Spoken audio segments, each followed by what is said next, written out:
Tonight, beneath a hush of drifting stars and the soft breath of evening wind, we begin a journey, one that wanders far from the safe glow of modern comforts and into a world of stone walls, flickering hearths, and the quiet resilience of people who lived long before us.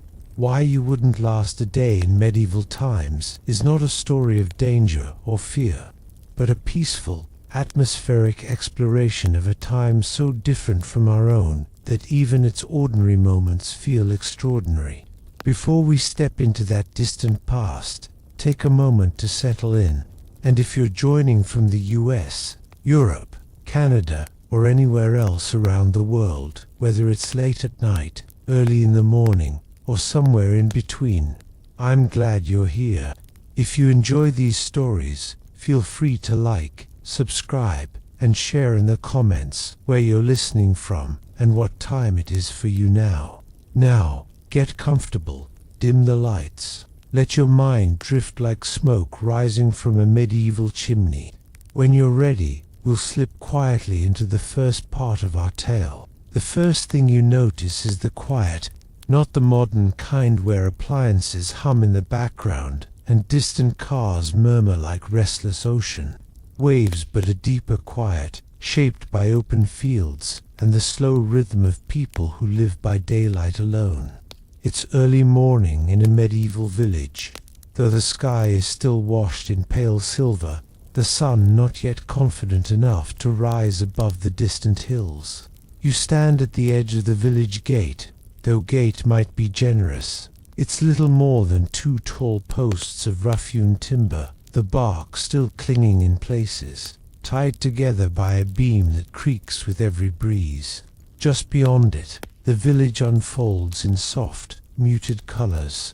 Cottages made of wattle and daub, their roofs heavy with thatch, narrow footpaths worn smooth by countless bare or leathered feet, and a thin line of smoke curling from chimneys like whispered greetings. As you step forward, the ground gives slightly beneath you, earth packed by years of footsteps, but still gentle, still alive. You smell damp hay, morning dew, and the faint, comforting scent of wood smoke lingering from last night's fires. Somewhere in the distance, a rooster offers a half-hearted crow, less dramatic than stories would suggest, more like a familiar morning reminder. Villagers are already awake.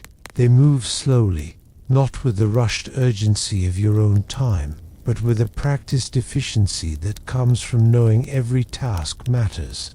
A woman in a simple wool dress sweeps the dirt before her home, guiding leaves and twigs into small piles. Two children guide a pair of sleepy goats toward a grazing patch. A man shoulders a bundle of sticks, pausing to nod at you in quiet acknowledgement.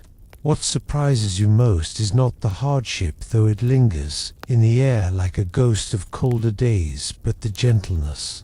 The way people greet the morning with small, steady movements. The way the rising sun glints on the thatch rooftops, making them glow like soft gold. The way each sound, rustling hay, muted footsteps, distant bubbling from a cooking pot feels part of a slow, ancient melody. In this moment, stepping fully into medieval life, you begin to understand. Surviving here is not only about enduring discomfort, it is about adapting to a pace of living so different from your own that even standing still feels unfamiliar. Time stretches, breath deepens. The world feels both larger and quieter, as though inviting you to listen more closely. And as the village awakens around you, your day in medieval times is just beginning. As the sun lifts itself a little higher, its first true rays spill gently across the village, touching rooftops, then windows, then drifting down to the earthen floors of the cottages like warm, golden dust. You step into one such home, not because you've been invited yet, but because the door hangs open in the welcoming way of places where neighbors simply come and go as life requires. Inside, The air is soft with the scent of last night's fire, charred wood, faint smoke, the lingering aroma of a stew long since eaten.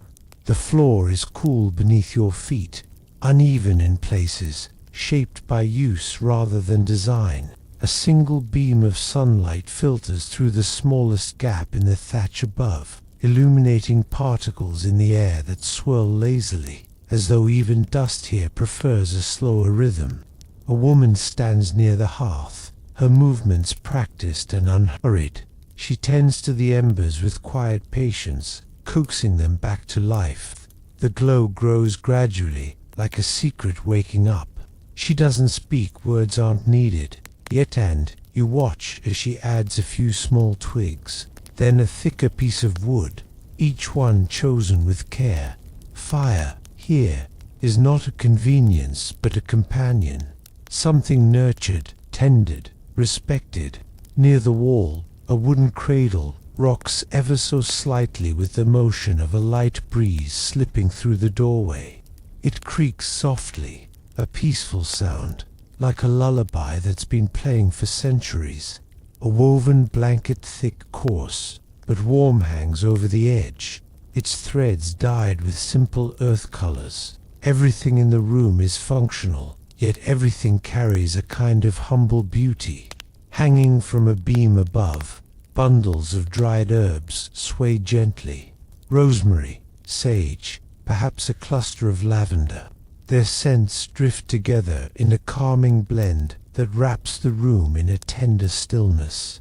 On a nearby table, really just a wide plank resting on two sturdy supports, lies a loaf of coarse brown bread, its crust dense and earthy. It was baked days ago, yet it remains precious, its presence a small comfort against the uncertainty of seasons.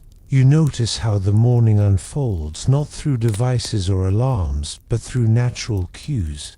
The rising warmth, the lengthening shadows, the quiet beginnings of work outside. A man passes by the open door, carrying a wooden bucket filled with water drawn from the communal well. His footsteps are slow but steady, as though he understands that each task must be done carefully, not hurried. What strikes you most is the peacefulness of it all, not a peacefulness born of ease, but one born of acceptance. Life here is steady, predictable in its hardships, but also grounded in routines that stretch back through generations. There is a rhythm to this existence, one that breathes in long, deep cycles. You sit for a moment on a low stool near the wall, letting the warmth of the rekindled fire brush against your legs. Outside, a gentle breeze carries the scent of damp earth and distant fields. Inside, the hearth crackles quietly, and the cottage seems to exhale around you, as though acknowledging your presence. In this simple room, with its rough walls and soft golden light, you begin to feel how different time flows here, how morning is not something to rush through, but something to move within, like stepping into a slow-moving stream. The morning deepens as you step back outside, leaving the warmth of the cottage behind. The air is crisp, but not unfriendly, carrying hints of damp wood, freshly turned soil, and the faint sweetness of wildflowers growing untamed along the paths. A soft breeze rustles through the thatched rooftops, like fingers brushing gently over old, familiar fabric. You notice how the villagers move with unhurried purpose, each person drifting toward the tasks that anchor their day. For many, the first and most essential task is the same: fetching water. Without wells, life here simply couldn't exist, and so the well becomes a quiet gathering place, a gentle heartbeat at the center of the village. You decide to follow the path leading there. The footpath is narrow and uneven, lined with smooth stones that peek through the earth like the knuckles of an ancient hand. In some places, small puddles reflect the sky, a soft blue mirror holding clusters of drifting clouds. Your footsteps squished lightly in patches of damp soil, though nothing feels unpleasant. It's as if the ground welcomes every traveler with the same patient, grounded embrace. As you walk, you hear the distant clatter of wooden buckets. The sound echoes softly, blending with the low murmur of quiet conversation ahead. Soon, the well comes into view, a sturdy, circular wall of stone, worn smooth at the edges where countless hands have touched it. Moss clings to some crevices, adding softness to its age. A few villagers stand around it, forming a loose circle. A pair of women chat quietly while lifting buckets hand over hand, using thick rope. A young boy waits nearby, his attention drifting between the well and a small carved toy in his hand. The rhythm of drawing water is slow, almost meditative. The creak of rope against stone, the splash of the bucket meeting the cool depths below, the soft grunt of effort as it's pulled back up again. You approach the edge and look down. The well's interior is dim, lit only by a ribbon of reflected sky shimmering on the surface far below. The water looks still, almost glass-like, disturbed only when someone lowers a bucket into its depths. Cool air rises from it, brushing your face with a refreshing, earthy calm.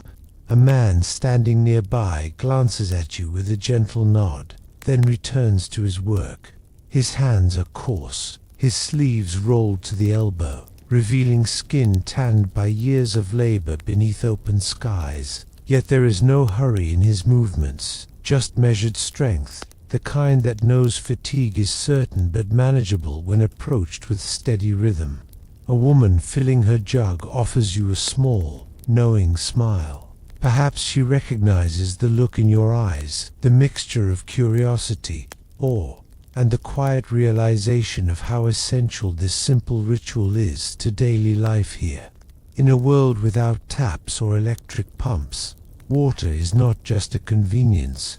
It's a daily journey, one that shapes the body, the schedule, the entire cadence of existence. You step back as the villagers continue their gentle, purposeful motions. Time seems to slow even further here at the well, as though the earth itself takes a long, deep breath each time a bucket splashes into the cool darkness below.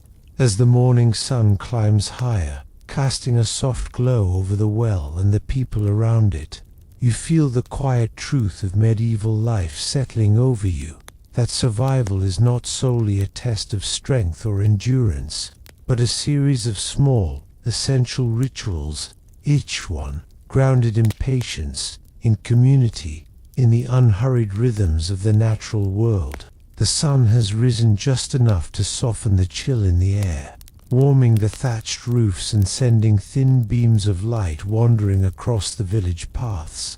As you leave the well behind, a quiet hunger begins to whisper in your stomach, not urgent, just a gentle reminder that mornings here begin with simple nourishment.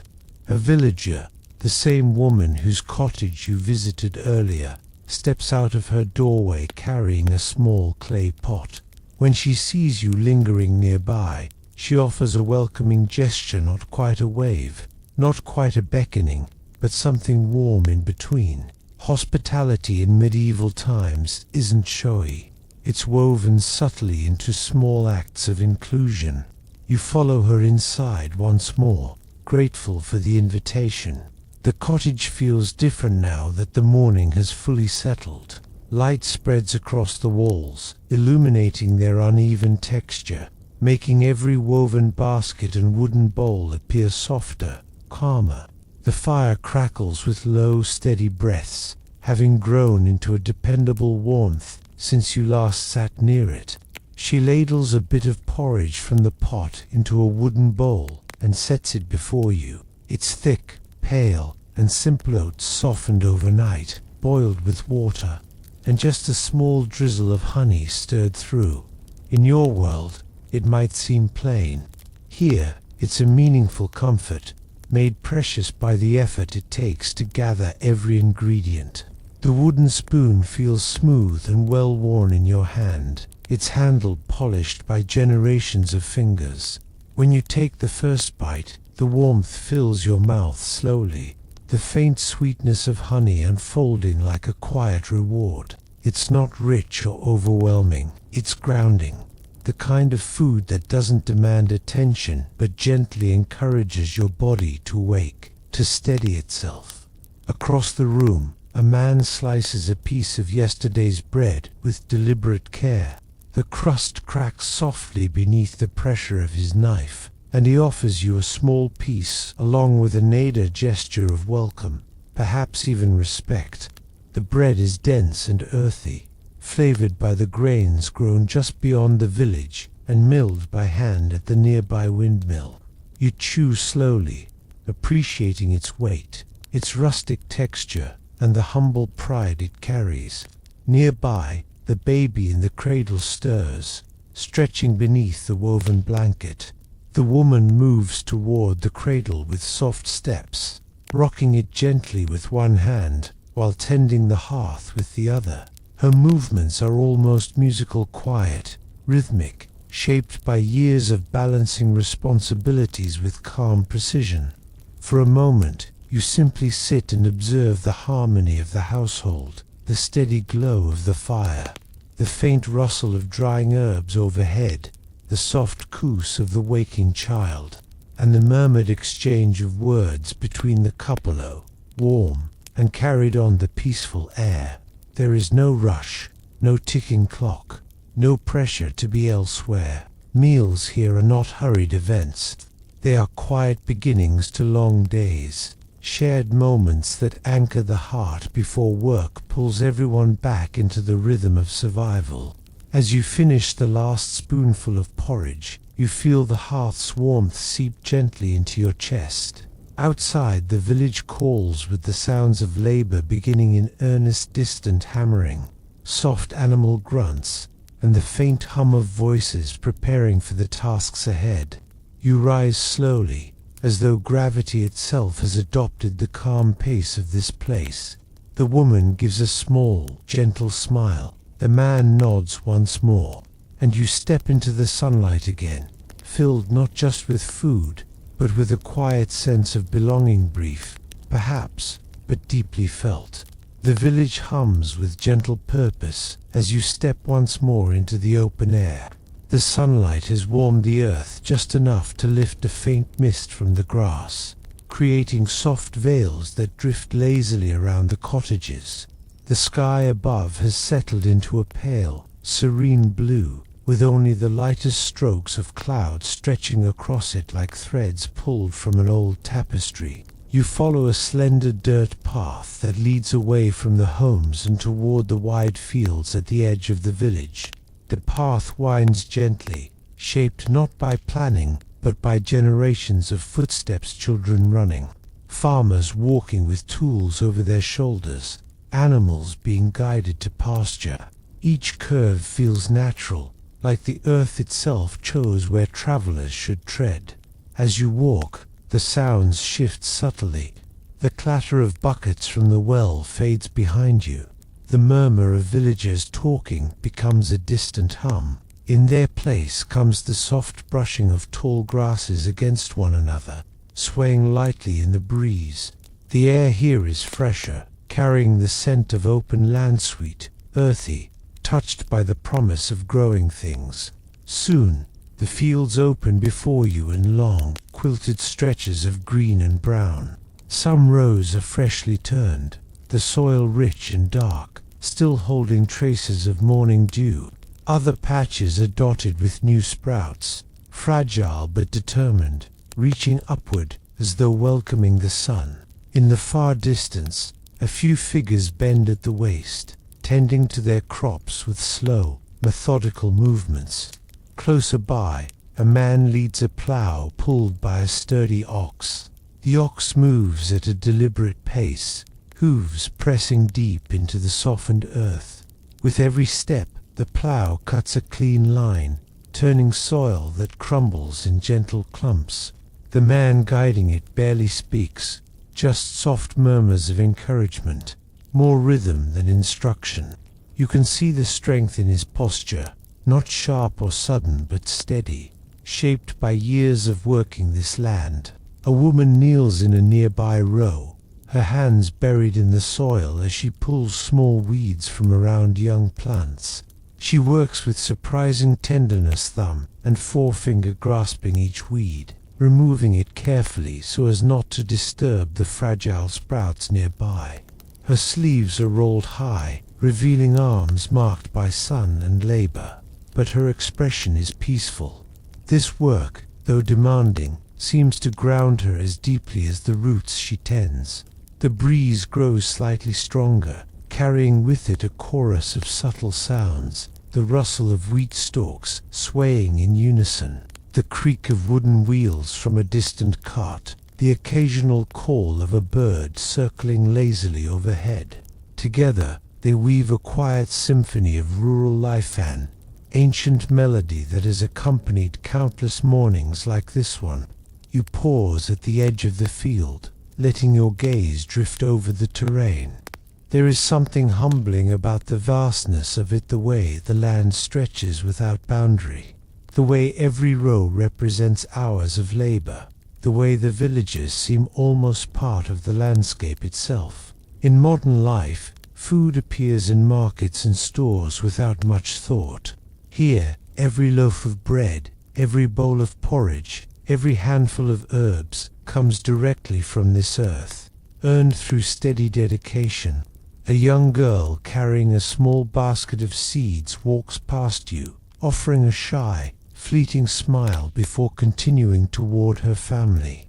She scatters a few seeds as she moves, her motion gentle, almost playful, though guided by tradition and responsibility.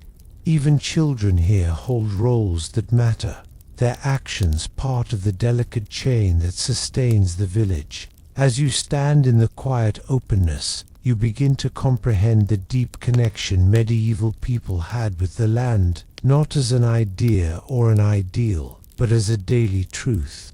This place feeds them, shelters them, tests them, and rewards them in its own slow, ancient way. You breathe in the calm air and let it settle warmly in your chest. The fields stretch before you like an unfurled story, each row a new line waiting to be read. The fields gradually give way to a quieter stretch of land, where the village keeps its tools, simple creations of wood and iron, each shaped by hand and worn smooth by years of work. Drawn by curiosity, you wander along a narrow path bordered by low fences made from branches woven together. A soft breeze whistles through the gaps, creating a gentle, tuneful hum. Ahead, a small shed stands beneath the shade of an enormous oak tree. Its roof sags in places, weighed down by age and seasons of rain, but its walls remain sturdy, patched and reinforced with loving care. The door is open, held in place by a stone placed just so, an invitation for anyone needing a plowshare, a hoe, or a moment's rest in the cool shade. You step inside. The air is faintly dusty, but comforting, carrying the scent of aged wood, mixed with traces of iron and oiled leather. Sunlight filters through the cracks in the walls, creating narrow beams that reveal floating dust particles drifting like tiny lanterns. The interior is small but carefully organized, every tool given its own place. On one wall hang wooden rakes with long, thin handles polished by hands that have used them season after season. Nearby, a row of simple hoes leans against a post, their iron heads dulled yet reliable. A mallet rests on a shelf, its wooden surface marked by countless strikes, each blow a step in shaping or repairing the world outside. A broken wheel from a cart sits in the corner, propped up as though patiently waiting for a craftsman to return and mend its spokes. Its curved edges are smooth, telling stories of long journeys across bumpy paths, of carrying harvests and goods from the village to markets beyond the hills. Beside it lies a bundle of rope course, thick, handmade. When you brush your fingers across it, you feel the fibers, rough but strong. Everything here is like that. Nothing sleek, nothing polished, but every object built to endure, to serve, to last through storms and seasons. A soft rhythm echoes from outside metal tapping steadily against something solid. You follow the sound, stepping back into the sunlight where a small leonter shelters a blacksmith's workspace.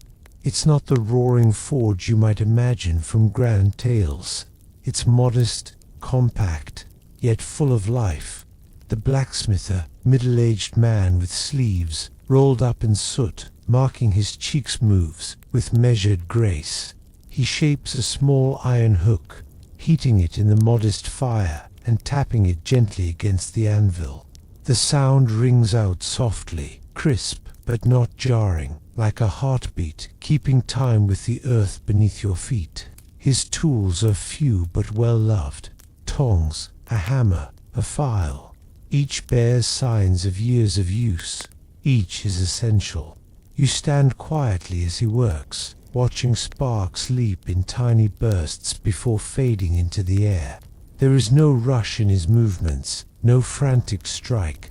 He treats the metal as though coaxing it, rather than forcing it, an approach born from deep respect for the craft. After a moment, he glances at you, giving a small, polite nod before returning to his task. Even this simple acknowledgement feels like part of the workshop's gentle rhythm. Nearby, a child sits on a stool, watching the blacksmith with fascination. She holds a wooden toy, perhaps made by the same craftsman, and taps her fingers along its surface in mimicry of the hammer's rhythm.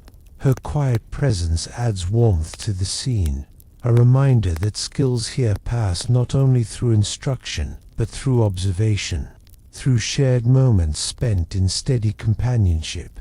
The village's tools, its repairs, its labor, they form the quiet backbone of daily survival.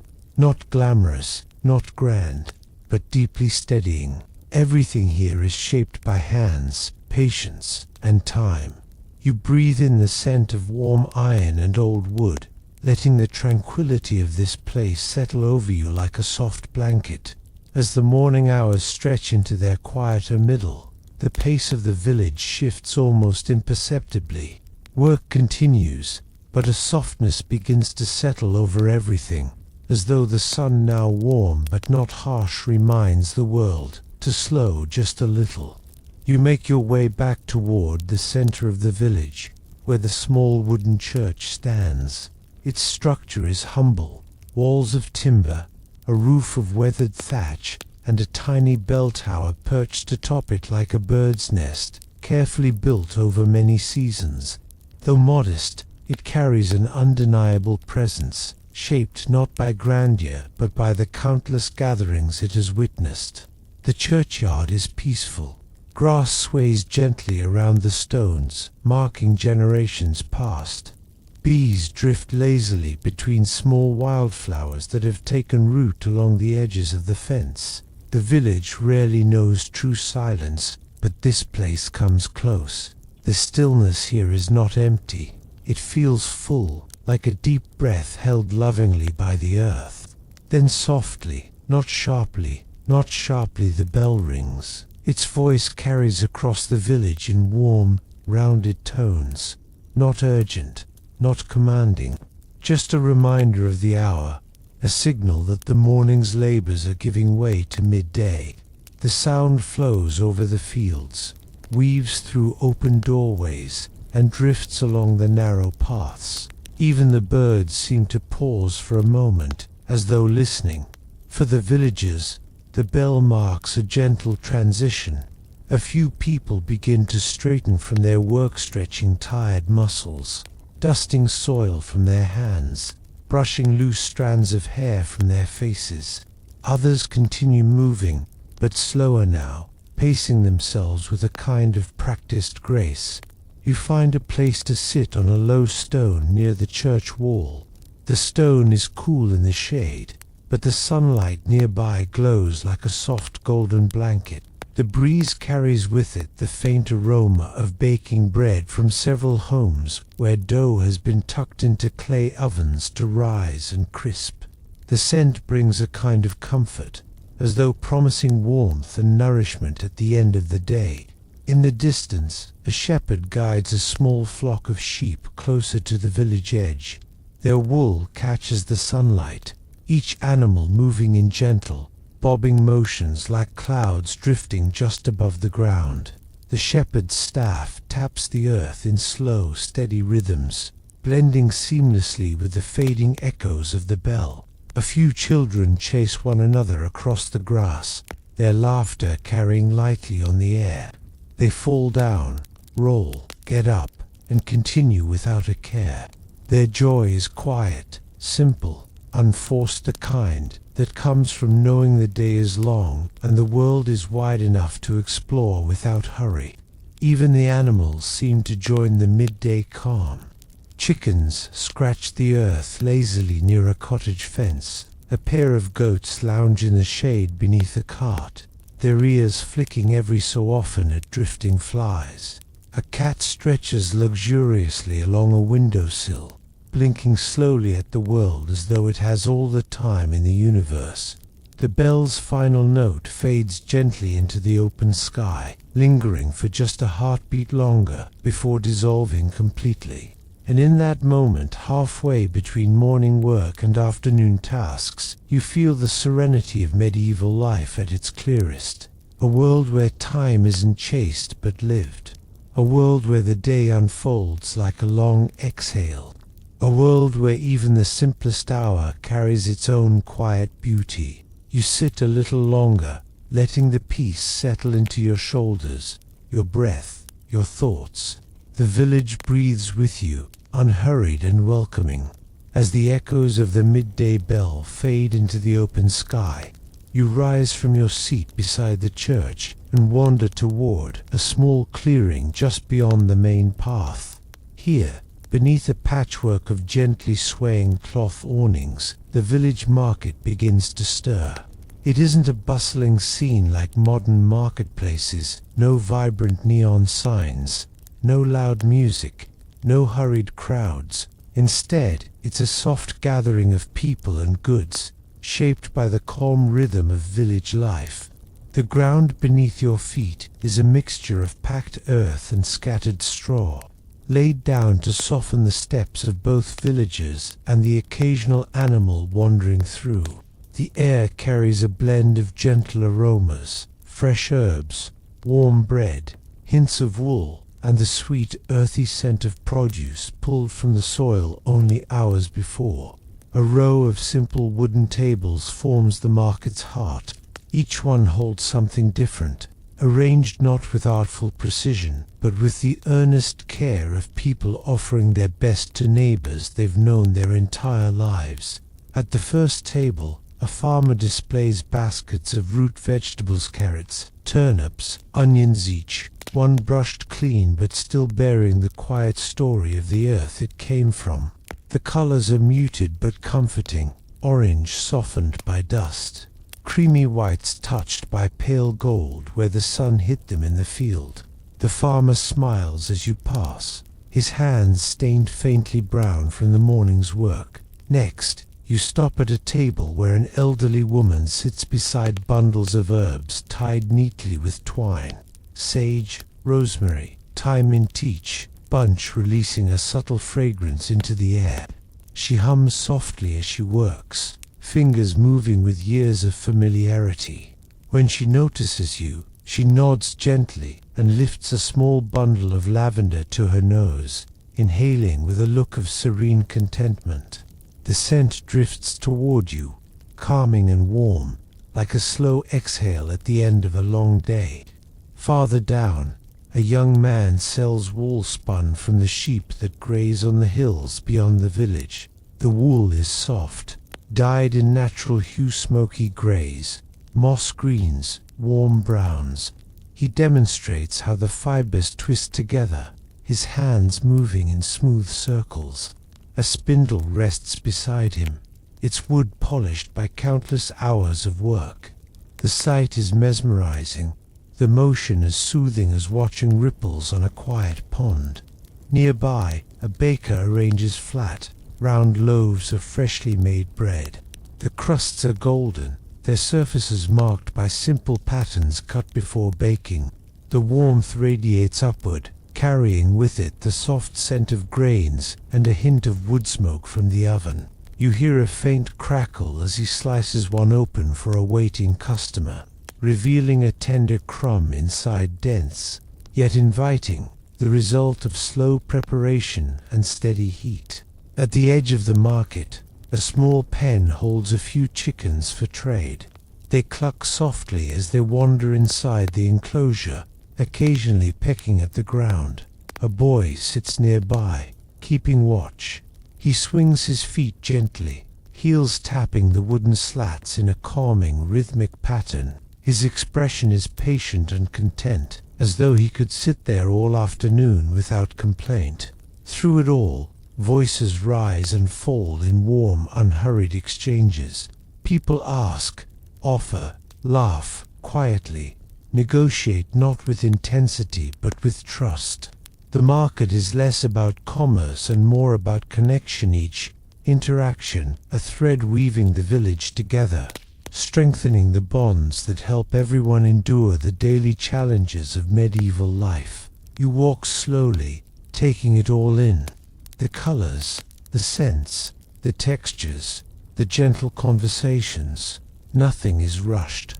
Nothing demands your attention. Instead, everything invites you to notice it at your own pace, letting your thoughts drift like leaves carried by a gentle stream. By the time you reach the end of the stalls, a peaceful warmth has settled in your chest. The market, simple as it is, feels like the heartbeat of the village, steady, calm, and deeply human. Leaving the soft bustle of the market behind, you follow a narrow side path that curves gently between two cottages. The way is shaded by low eaves of thatch and bundles of drying herbs hung beneath the windows, their leaves rustling lightly in the warm midday breeze. At the end of the path sits a small workshop, modest, weathered, and unmistakably the home of the village cobbler. The door stands half open, inviting you inside. As you step through, the smell of leather greets you first, warm, earthy, and comforting, like the scent of old books mixed with sun-warmed wood. The room is dim, lit mostly by daylight, slipping through a small window cut into the wall. Dust motes drift lazily in and out of the beam of light, gently swirling as though moved by the cobbler's steady breathing. The cobbler himself sits on a low, three-legged stool before a narrow bench. He's an older man, his hair more silver than brown, his hands marked with the fine lines and calluses of decades spent shaping and stitching. But his movements are sure and thoughtful, each one performed with the quiet confidence of someone who knows his craft as intimately as he knows his own heartbeat. Before him rests a worn leather boot, its sole cracked from seasons of walking the uneven paths around the village. With calm precision, he threads a thick needle through the leather, pulling it tight with a gentle tug. The sound is softer, faint pull and slide, repeated again and again, creating a soothing rhythm that fills the workshop like a whispered lullaby. Tools lie neatly arranged along the bench, awls with wooden handles worn smooth. Small hammers, curved needles, strips of leather dyed in shades of deep chestnut and faded umber. Each item has a purpose, each one placed exactly where his hand can find it without searching. It's as though the tools themselves have learned the rhythm of his work, settling into a harmony unique to this small space. Near the corner, a pair of shoes meant for a child rests on a low shelf. Their tiny size, barely larger than your palm, carries a sweetness that softens the room. The leather is supple and still bright, an autumn red tone drawn from crushed berries or bark. You imagine the child who will wear them walking carefully along the village paths, discovering the world one uneven step at a time. The cobbler pauses briefly, lifting his head to glance at you. His eyes carry a softness, a gentle kindness that requires no words. He offers a small nod, acknowledging your presence without breaking the calm flow of his work. Then, with an unhurried inhalation, he continues stitching. The workshop itself feels like a sanctuary, not a place of worship, but a place of quiet purpose. The air is thick with patience, as though time inside flows a little slower, softened by the measured pace of the cobbler's hands.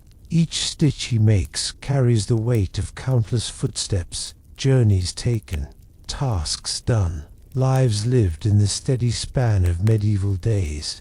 Outside, the faint sounds of the village drift in, the cluck of distant chickens, the murmur of friendly voices, the creaking of a wooden cart rolling across uneven ground. But here, inside this small room, everything feels hushed, wrapped in the warm serenity of craftsmanship. You watch for several minutes, letting the rhythm lull your thoughts into calmness. The scent of leather, the quiet scratching of the awl, the gentle repeated tug of thread. It all blends into a peaceful tapestry, woven from the simplest pieces of daily life. Eventually, the cobbler sets aside the repaired boot, running a thumb carefully along the seam to ensure its strength. He looks at it with a quiet pride, not boastful, not expectant of praise, but anchored in the knowledge that he has made something useful, something that will carry someone through many days ahead.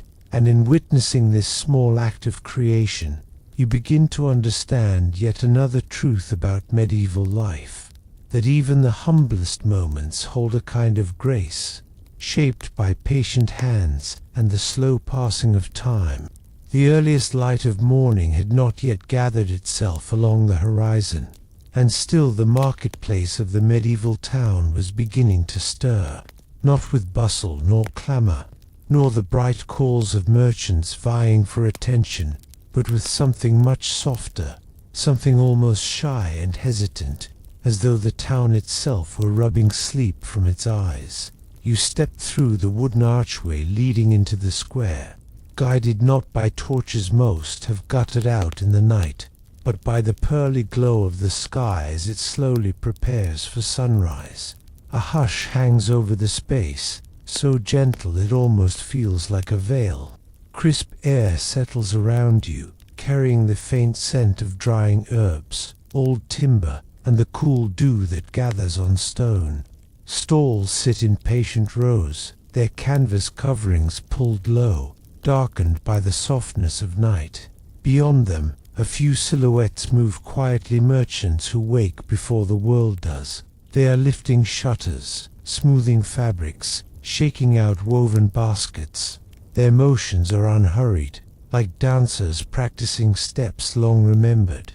You hear the whisper of straw brushing against wood, the muted clink of pottery being arranged carefully on tables, the soft grunt of a mule shifting in its harness nearby. You wander slowly deeper into the square, your footsteps sounding low and soft over the uneven stones. Every detail invites stillness. Every corner offers a sense of anticipation, like a breath held before a story begins. A baker, flour dusting his sleeves, opens the shutters of a tiny shop, and the smell of warm doughes beginning to cook spills into the cool morning air.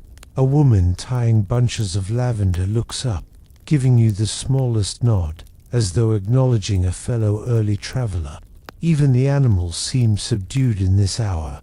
A pair of chickens perched beneath a cart doze with their heads tucked into feathers. A cat with sleek, dark fur pads silently between stalls, pausing once to glance at you with luminous eyes that reflect the dim dawn light. But despite the peacefulness, there is something quietly instructive in this scene. The market will soon be crowded, loud, messy, and full of life, and yet every merchant here has woken hours early to prepare. Their world demands effort that begins in darkness. In medieval times, a day's survival wasn't something you drifted into. It was something you shaped from the moment you opened your eyes. Standing among them now, you feel a growing awareness of how different this rhythm is from your own. not frightening, merely profound. The sense of time here is slower, heavier, but also astonishingly present. Each moment feels crafted by hand. As you linger there, the faintest stretch of color begins to bloom along the horizon, pale pink, cool lavender, the thin wash of early gold. The day is coming gently, quietly, promising both challenge and beauty, and the market, still half asleep, readies itself to welcome whatever the light will bring. As the first shy colors of sunrise unfurl across the sky, you step away from the quiet market and follow a narrow dirt path leading toward the heart of the village. Here, the transition from night to morning feels even slower, as though every cottage, every fence post, every piece of earth is gently stretching into wakefulness. You pass homes built of wattle and daub, their whitewashed walls tinted pink by the softening dawn. Thin curls of smoke begin drifting from the chimneys, delicate and pale at first, then gradually thickening as more hearths are stirred to life. Almost every home depends on that flame, for warmth, for cooking, for comfort. Without it, the morning chill would feel sharper, the day harder to begin. You pause near one cottage where a wooden door has been left slightly ajar. Inside, a woman kneels beside the hearth, coaxing embers back into flame. She moves with a practiced gentleness, rearranging kindling, leaning close, breathing life into the sleeping coals. Each spark flares softly, then settles, then glows brighter, until at last a small flame begins to dance. Its light spreads slowly through the dim room, touching shelves, clay pots, dried herbs hanging from rafters. From outside, you feel the warmth begin to drift through the open doorway, carrying with it the scent of wood smoke, earthy, grounding, ancient. It mixes with the cold morning air, creating a blend that feels almost like a welcome. In medieval times, a hearth wasn't just a fireplace, it was a lifeline. Reigniting it each dawn was a gentle ritual, one that marked the beginning of the day as surely as the rising sun. As you continue walking, the village hums gently to life. A man carrying a bucket of fresh water from the communal well nods politely as he passes, careful not to spill a drop. Nearby, two children sleepily sweep the area outside their cottage, pushing aside straw and fallen leaves. Even in the early hours, chores cannot wait. Every pair of hands matters. You notice the steady rhythm that underpins everything here. Nothing is rushed, nothing is wasted. Even the animals seem to move with a quiet awareness of the day's importance. Cows shifting in their stalls, horses flicking their tails as they are brushed down for work, goats leaning against the fence as if asking politely to be milked. The sun finally lifts enough to cast gentle bands of gold across the thatched roofs. Morning has taken hold, soft and full, revealing the village as if it has been painted anew. And in this calm light, you sense the deeper truth of medieval life, that its challenges began not with chaos, but with ritual, quiet labor, and the slow weaving of community effort. Standing there, wrapped in the warmth of the world, waking around you, you feel both humbled and soothed. This place may be demanding, but it also holds rhythms capable of calming even the most restless mind. With the village now breathing fully into the morning, you follow a winding stone path leading away from the cluster of cottages. The stones beneath your feet are smooth from centuries of use, warmed faintly by the newborn sunlight. They guide you gently toward the open countryside, where much of medieval life is shaped long before the rest of the world fully wakes. The path curves between low, moss-covered walls, some crumbling slightly, others sturdy and well-kept.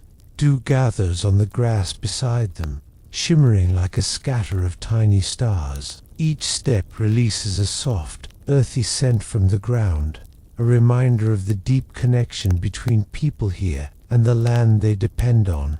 As the village fades behind you, the countryside opens in a long, welcoming sweep. Rolling fields stretch out, still touched with morning haze. Pale mist gathers in shallow dips of the land, drifting like quiet breath from the earth itself. Beyond the fields, the forest stands in a watchful fringe, dark green, steady, ancient.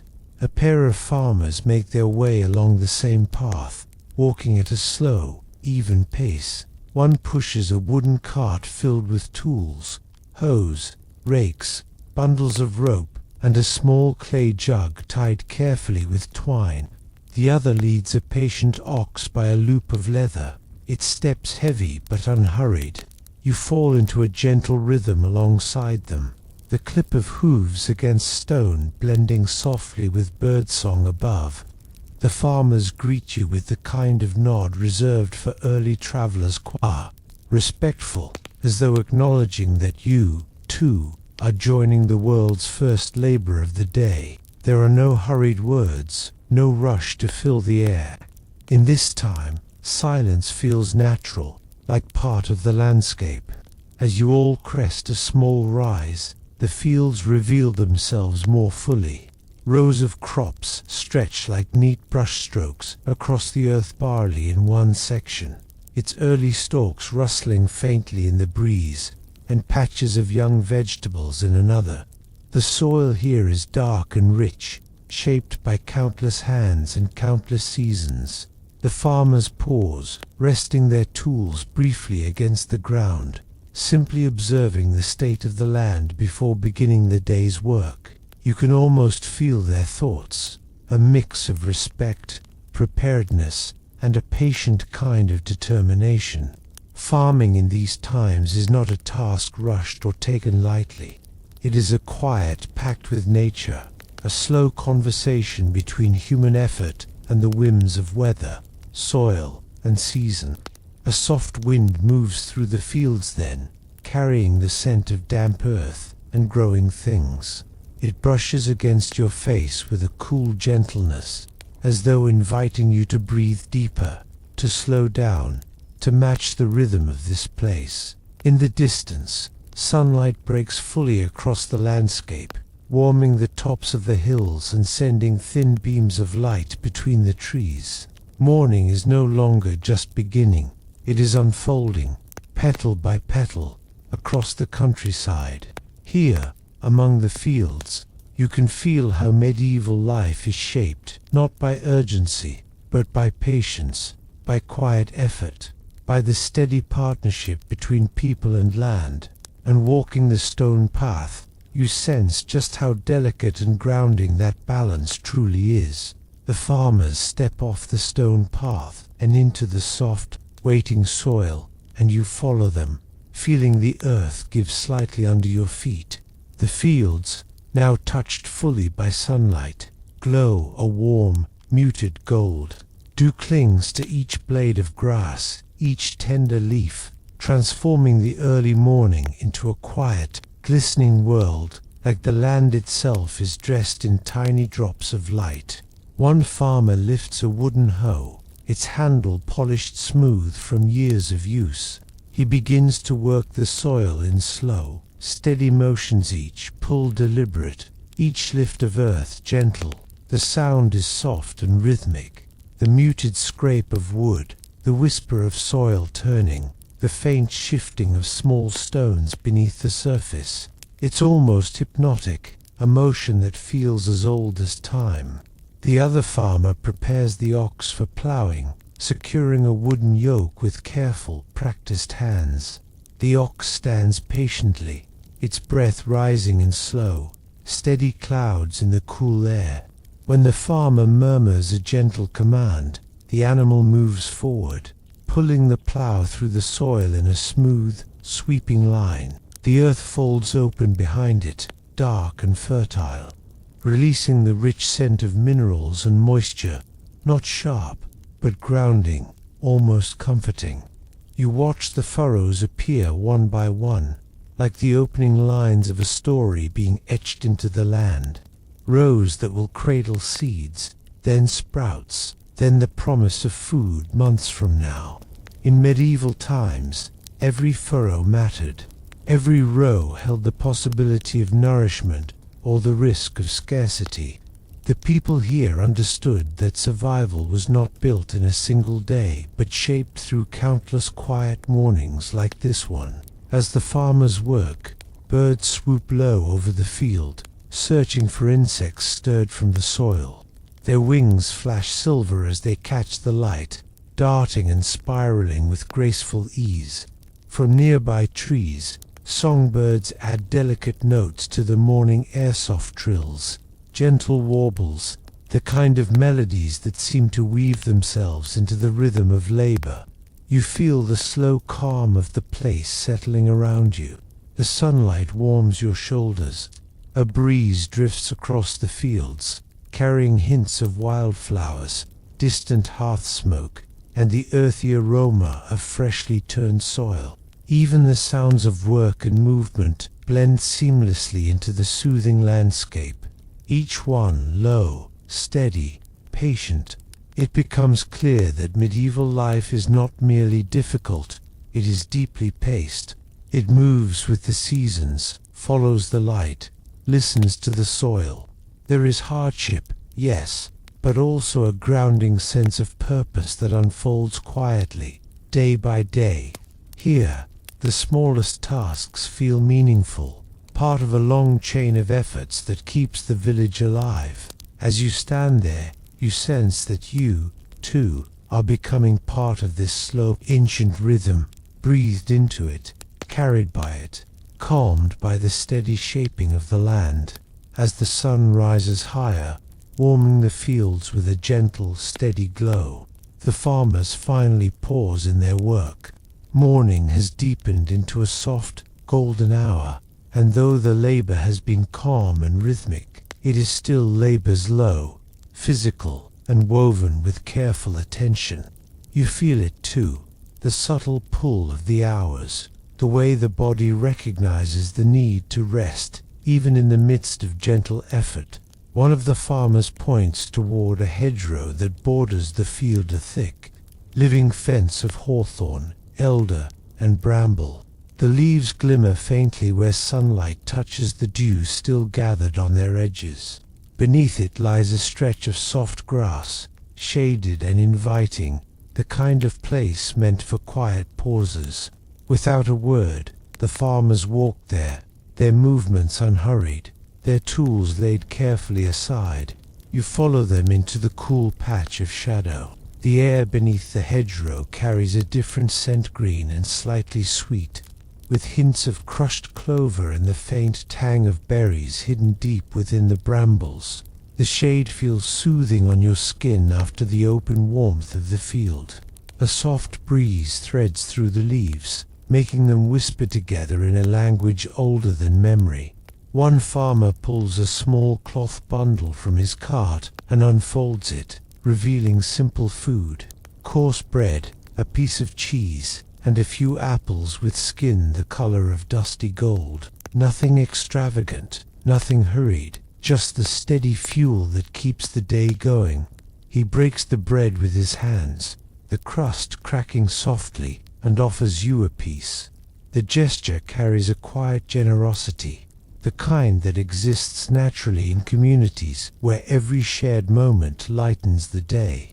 The other farmer fills a wooden cup from the clay jug he carried earlier. The water is cool, drawn fresh from the village well before sunrise. When you drink it, it feels like the purest element of morning, clean, crisp, grounding in a way few things are. You sense how important these breaks are, not just for the body, but for the spirit. Medieval life demands much, but it also teaches the art of preserving strength, of honoring the simple necessity of pausing. As you all rest, the world around you seems to soften even further. A small bird hops along the ground nearby, pecking curiously at a clump of grass.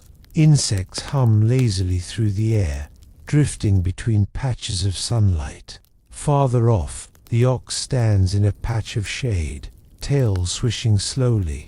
eyes half-lidded in calm contentment. The farmers sit with their backs against the hedgerow, shoulders relaxed, breaths even. They speak in low voices now, and then gentle remarks about the weather, the soil, the hopes they have for the coming harvest.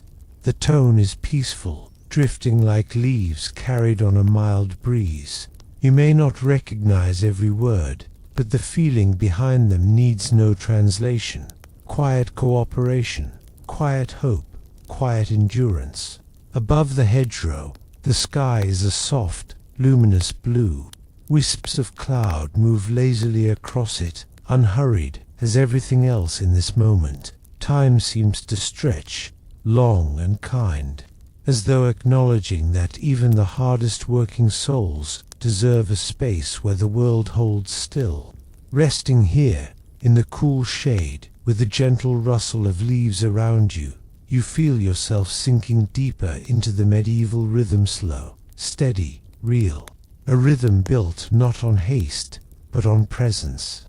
After the restful pause beneath the hedgerow, the farmers return to their work with a quiet nod, slipping back into the gentle rhythm of tending the fields. You, however, feel a soft pull leading you onward, a sense that there is more to discover beyond the far edge of the countryside.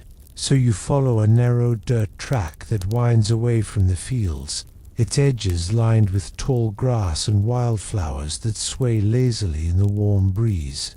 The path carries you through a gentle rise in the land, and soon the village begins to shrink behind you. The cottages become distant shapes. The market is a faint cluster of colors. Even the fields, with their furrows and soft morning mist, slowly fade into the vastness of the open countryside. Ahead, the world widens into rolling meadows and soft hills, the kind that invite long, slow journeys.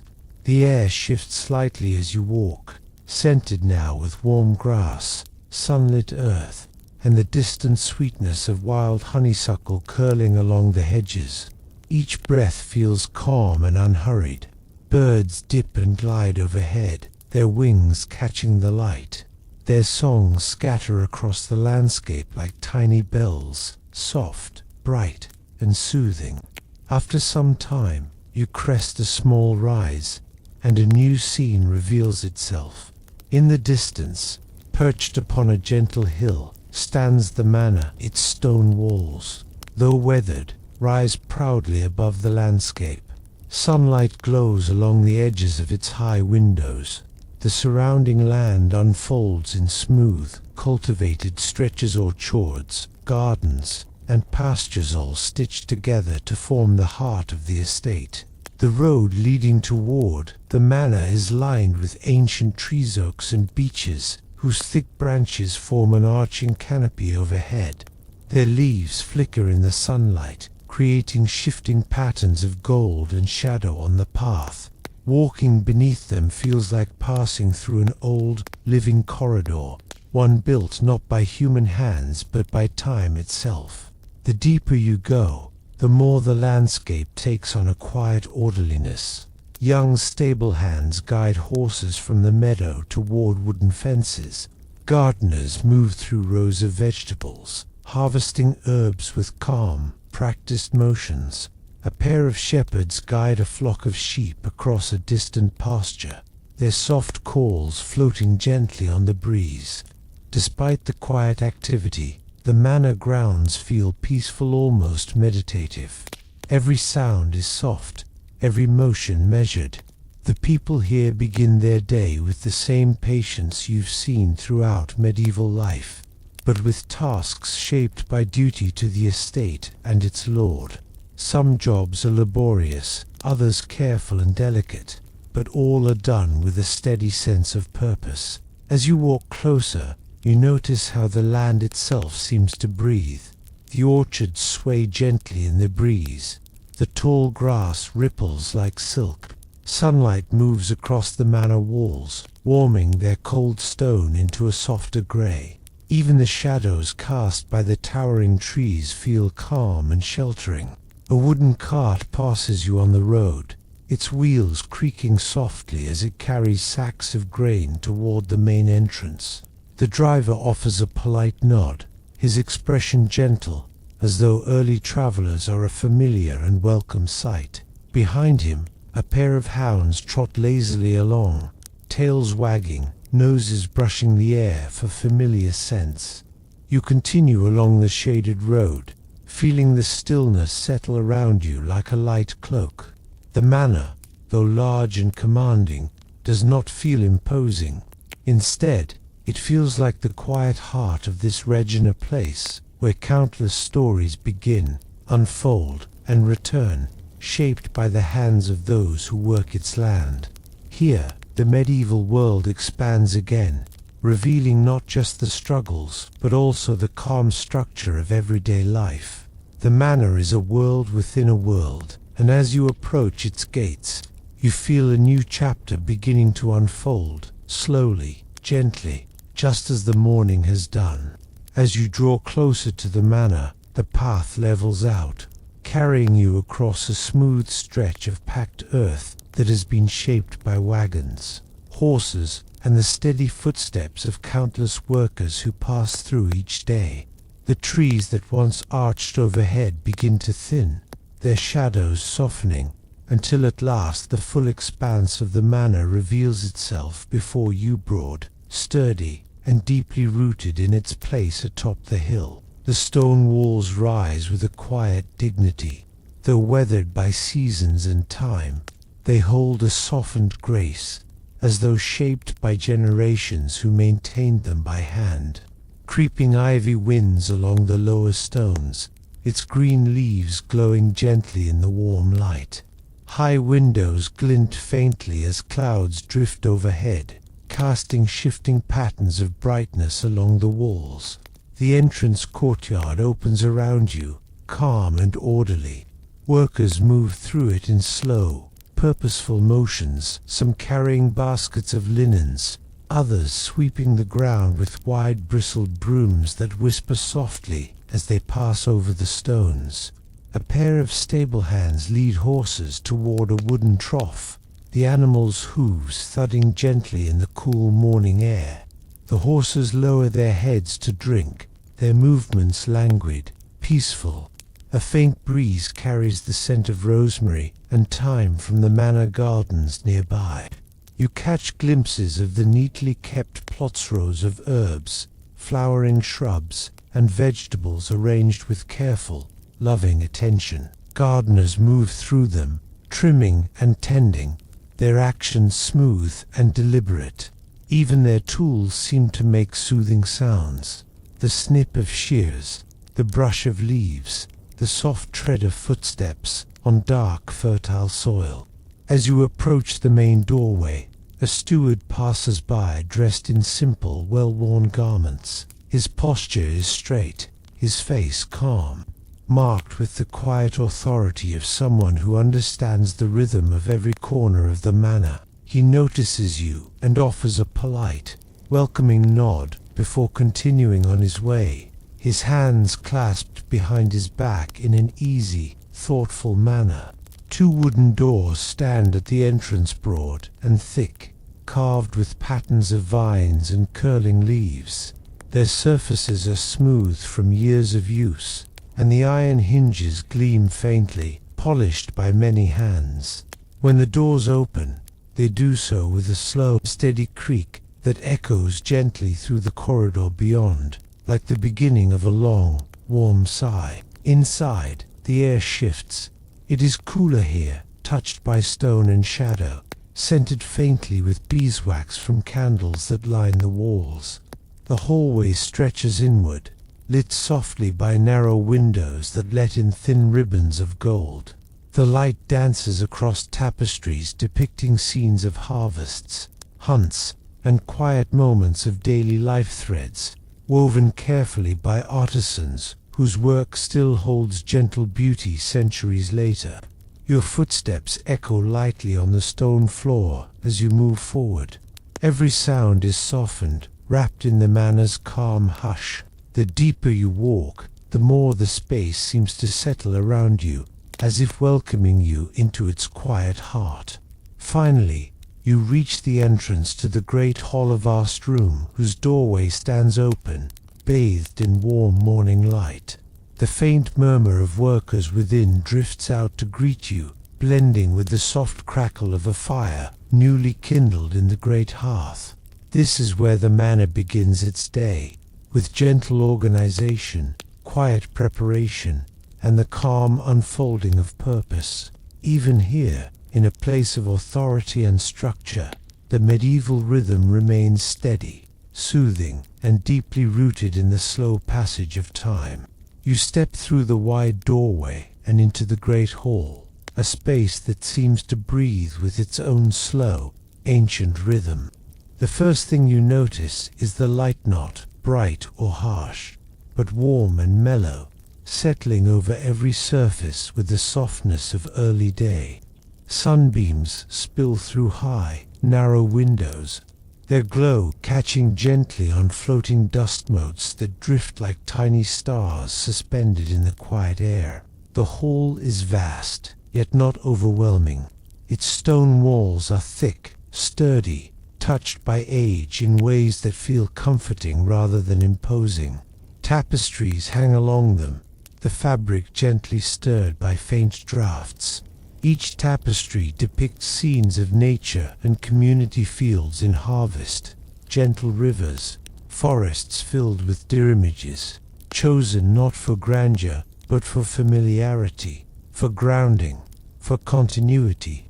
Their colors, though muted by time, still hold warmth.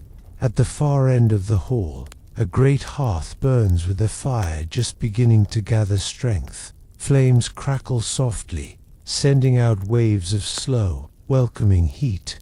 The scent of the wood oak and ash drifts steadily through the room, blending with the faint aroma of beeswax candles perched along the long wooden tables. The flicker of the fire reflects across the polished surfaces, turning the hall into a bowl of gentle, shifting light. Workers move quietly around the space, their footsteps soft against the worn stone floor. Some lay out simple linens on the tables, smoothing each fold with calm, practiced motions. Others carry trays of wooden cups, stacking them neatly. A young helper sets out clay pitchers of well water, the droplets on their sides catching the light like tiny pearls. Nothing about their movements is hurried. Even the quiet conversation that drifts between them rises and falls like calm waves, soft greetings, gentle plans, the little details that shape the manor's day. The great hall is a place where order begins, not with command or noise, but with steady preparation, with the slow weaving together of many small tasks. You walk further inside, absorbing the peacefulness. Your footsteps echo faintly, joining the subdued chorus of morning sounds, the low hum of voices, the steady crackle of the growing fire, the distant creak of a wooden beam settling as the sun warms it. The long tables, made of dark oak, carry the marks of years' small nicks, faint grooves, polished areas where countless hands have rested. They speak of shared meals, community gatherings, winter feasts, and warm conversations held long after sunset. Even in the quiet morning, the tables seem to remember these moments, holding them in their worn grain. Above, wooden rafters stretch across the ceiling in smooth, heavy beams. Some still bear faint carvings, initials of those who built them, perhaps, or simple symbols of protection and blessing. Swallows occasionally nest near these beams in summer, and you can almost imagine them flitting in and out, light and graceful. In one corner, a pair of musicians begin to tune their instruments for later in the day, a small harp and a wooden flute. The soft plucking of strings and the breathy hum of the flute drift out in delicate whispers, not yet forming a melody, but hinting at one. The gentle sounds blend with the room's warmth, creating a feeling of calm anticipation. Standing there, Surrounded by stone, firelight, and quiet routine, you feel a steadying sensation, a sense of being held in a space shaped by countless dawns just like this one. The Great Hall is not simply a room, it is a heartbeat of the manor, slow and strong, guiding life forward one gentle moment at a time. You linger in the warm hush of the Great Hall for a few moments longer, watching as the morning slowly deepens into its next phase. Gradually, the flow of movement shifts, small footsteps becoming more frequent, the quiet murmurs growing slightly more purposeful. It is not busy by any modern sense, but rather a gentle expansion of activity, like ripples spreading across a calm pond. A servant carrying a basket of folded linens passes by, her steps soft and even. She pauses near a side table draped with woven cloths, each one dyed with natural pigments, soft grays, warm browns, muted greens. Carefully, with precise fluid motions, she lays out the linens, smoothing them with the flat of her hand. The fabric rustles faintly, creating a soothing sound that blends effortlessly with the crackle of the hearth. Across the hall, a pair of young pages polish brass candle holders.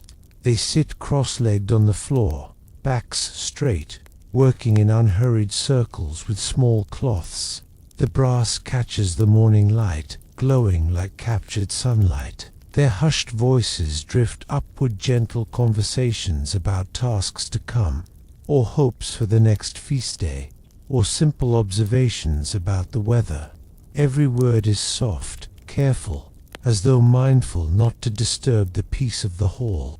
Near the hearth, another servant stirs a pot suspended above the growing flames. The fire warms the air, releasing a faint aroma of herbs, parsley, thyme, maybe a bit of sage. The stew is simple, meant for the manor workers later in the morning, but even this early stage of preparation sends out a comforting scent that mingles with the smell of woodsman. The gentle bubbling joins the room's quiet symphony. A steward enters from a side door, his movements steady and composed. He carries a wooden tally board marked with notes carved in careful strokes. As he walks, he offers a quiet word or nod to each servant, checking on progress in a way that feels more like guidance than authority. In medieval times, much of daily organization relied on memory, spoken arrangements, and the slow, deliberate shaping of routines learned through repetition. You follow the steward's path with your eyes as he moves toward the upper end of the hall. There, a group of servants prepare for duties outside the manor walls, checking the condition of leather straps, fastening cloaks, inspecting small bundles of letters or supplies. These tasks are done quietly, yet with purpose. Each step is essential, each moment a link in the long chain of the manor's operations. The atmosphere never loses its gentleness. Every small duty, no matter how humble, is carried out with a sense of calm diligence. Nothing is rushed, nothing is careless. The manor is too dependent on these rhythms to intertwine with the work of many hands, to allow haste to disturb its balance. A window high above lets in a thin beam of sunlight that lands directly on the stone floor at your feet. Dust motes drift lazily through it, turning the air to liquid gold for a few moments. The warmth is subtle but steady, like the manor itself reaching out with a quiet greeting. As you take in the soft sounds, the warm scents, and the steady unfolding of morning duties, you begin to appreciate the complexity hidden within this slow world. Medieval life may be demanding, but it is also intricately woven with moments of peaceful focus, moments where even the simplest tasks carry a sense of meaning, presence, and quiet cooperation. You feel yourself relaxing deeper into this rhythm, breathing in time with the gentle structure that shapes the manor's day. Leaving the soft hum of the great hall behind, You slip through an open archway that leads into a long corridor bathed in a warm, honeyed light. The shift is subtle, but immediate. The air here feels cooler, the sounds more muted, as though this passageway is a place designed for transitions, for slow movement, for breaths taken between duties. The stone beneath your feet is smoother than in the great hall, worn down by centuries of quiet footsteps.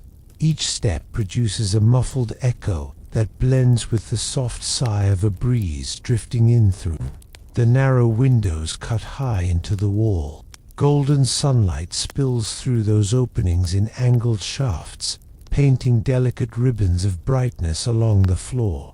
Dust motes float within them, turning lazily, shimmering as they move.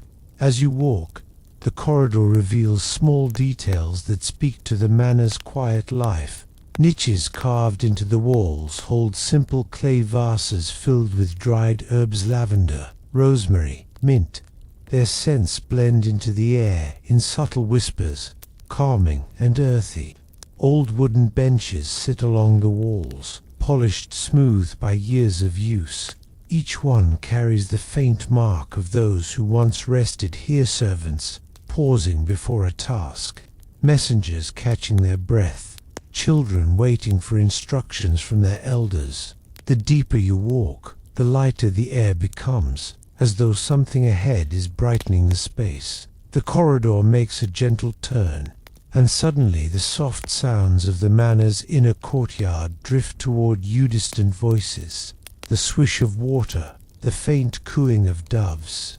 The sounds are peaceful, almost drowsy, carried on the warm current of late morning sunlight. When you step through the final archway, the courtyard opens wide before you, like a hidden sanctuary. It is a square of green and gold, enclosed by stone walls but filled with life.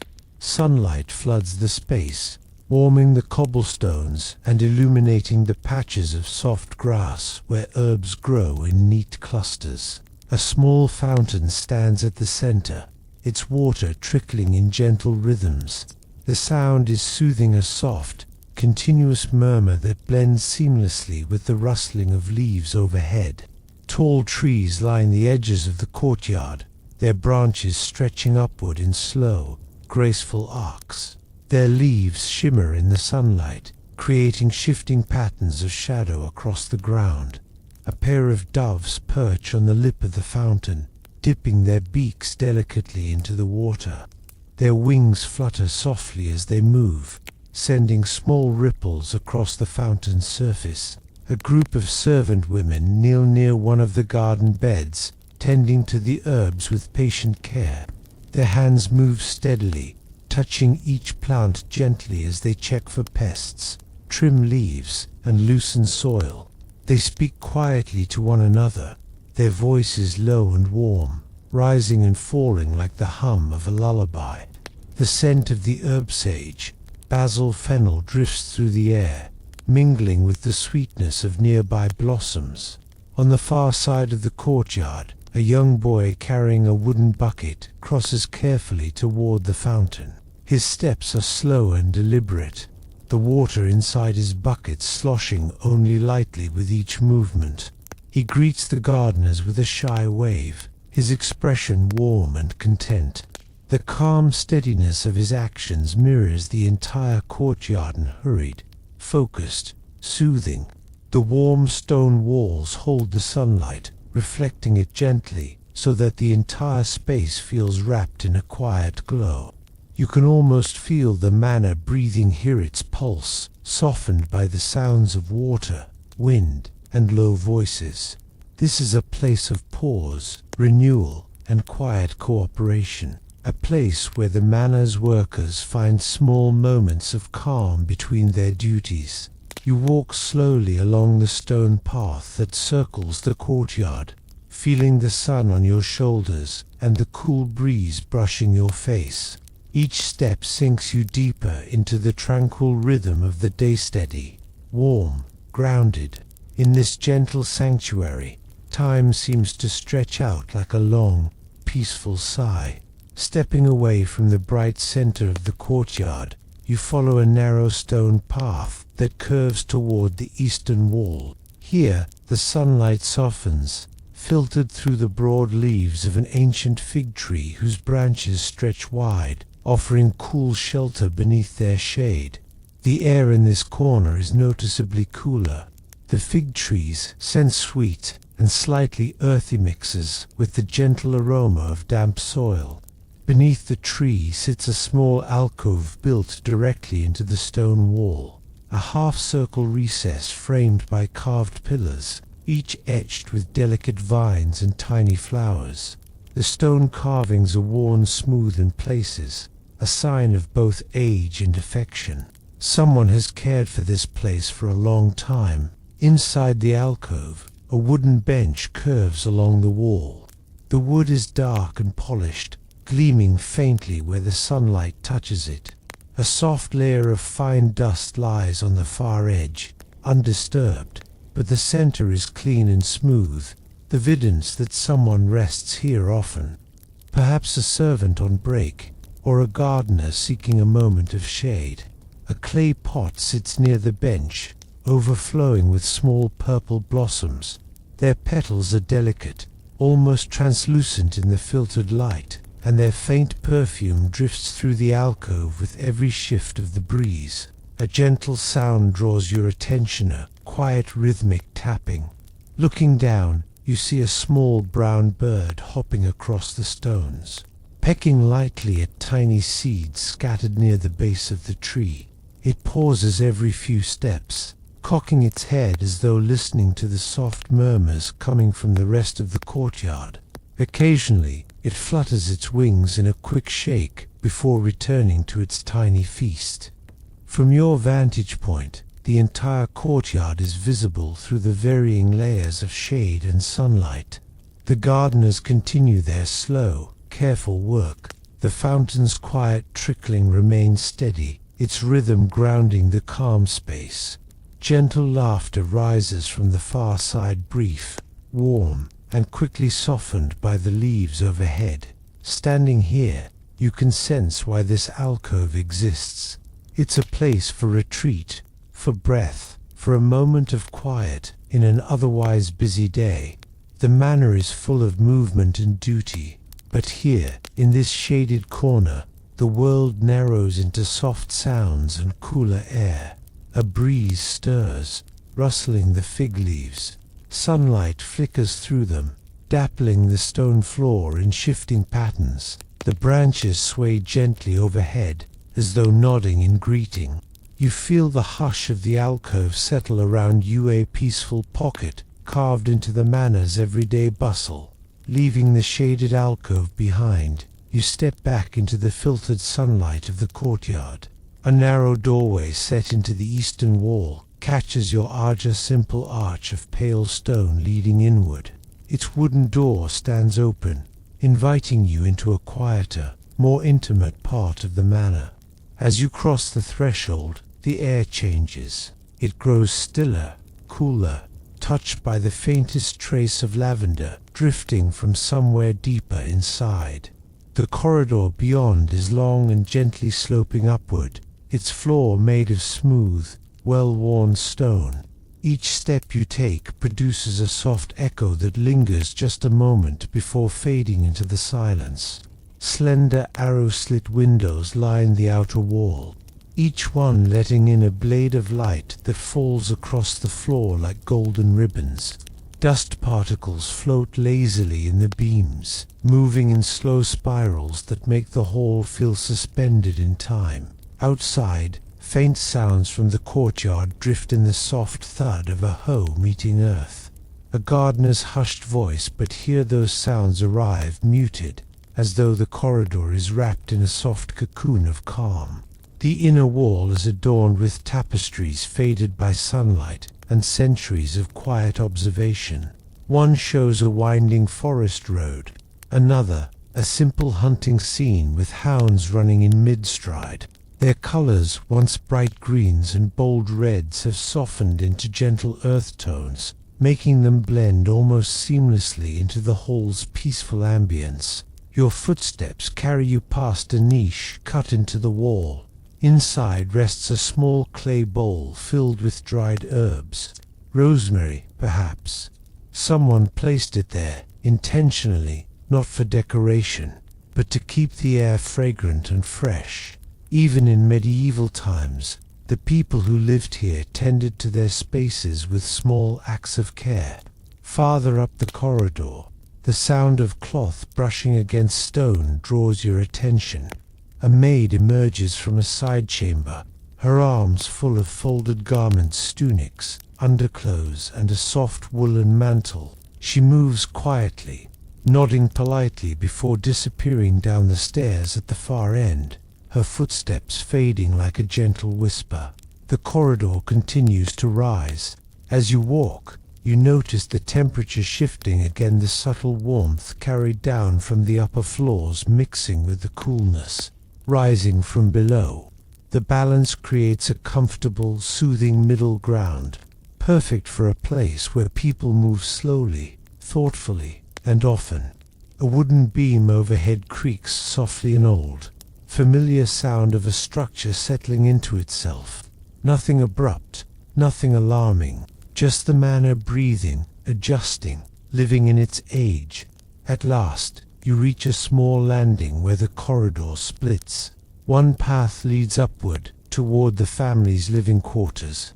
The other slopes gently toward the guest rooms, simple, quiet chambers reserved for travelers, minor nobles, or those seeking refuge during long journeys. Both routes feel calm, protected, and steeped in centuries of footsteps that once followed the same slow upward climb. You pause here on the landing, surrounded by soft light and the quiet hum of history, feeling suspended between two worlds, the private chambers above and the restful guest rooms below. You choose the gentler downward path, the one that leads toward the guest chambers. The steps are shallow and broad, shaped to be easy on tired travelers. As you descend, the lavender scent from earlier grows more noticeable, carried on a soft breath of cool air slipping through the corridor. The stairway opens into a small, serene hallway lined with heavy wooden doors. Each door is carved with a simple pattern, nothing overly ornate, just clean, flowing lines that create a sense of quiet welcome. Iron hinges curved gracefully at their sides, darkened by age but still sturdy. A narrow table stands at the hallway's center, draped with a woven runner. On it rests a shallow bowl filled with smooth river stones, each one slightly different in shape and shade. Someone has arranged them with care, larger stones at the edges, smaller ones gathered gently toward the middle. A sprig of dried lavender lies across them like a soft violet ribbon. You run your fingers lightly along the fabric of the runner. It's coarse but warm, its fibers twisted from wool and plant dyes. It embodies the simplicity and practicality of medieval life, made to last, made to be touched and used, not simply admired. One of the doors stands ajar, and a faint glow spills out across the stone floor. You ease it open a bit farther and step quietly inside. The guest room is small but inviting.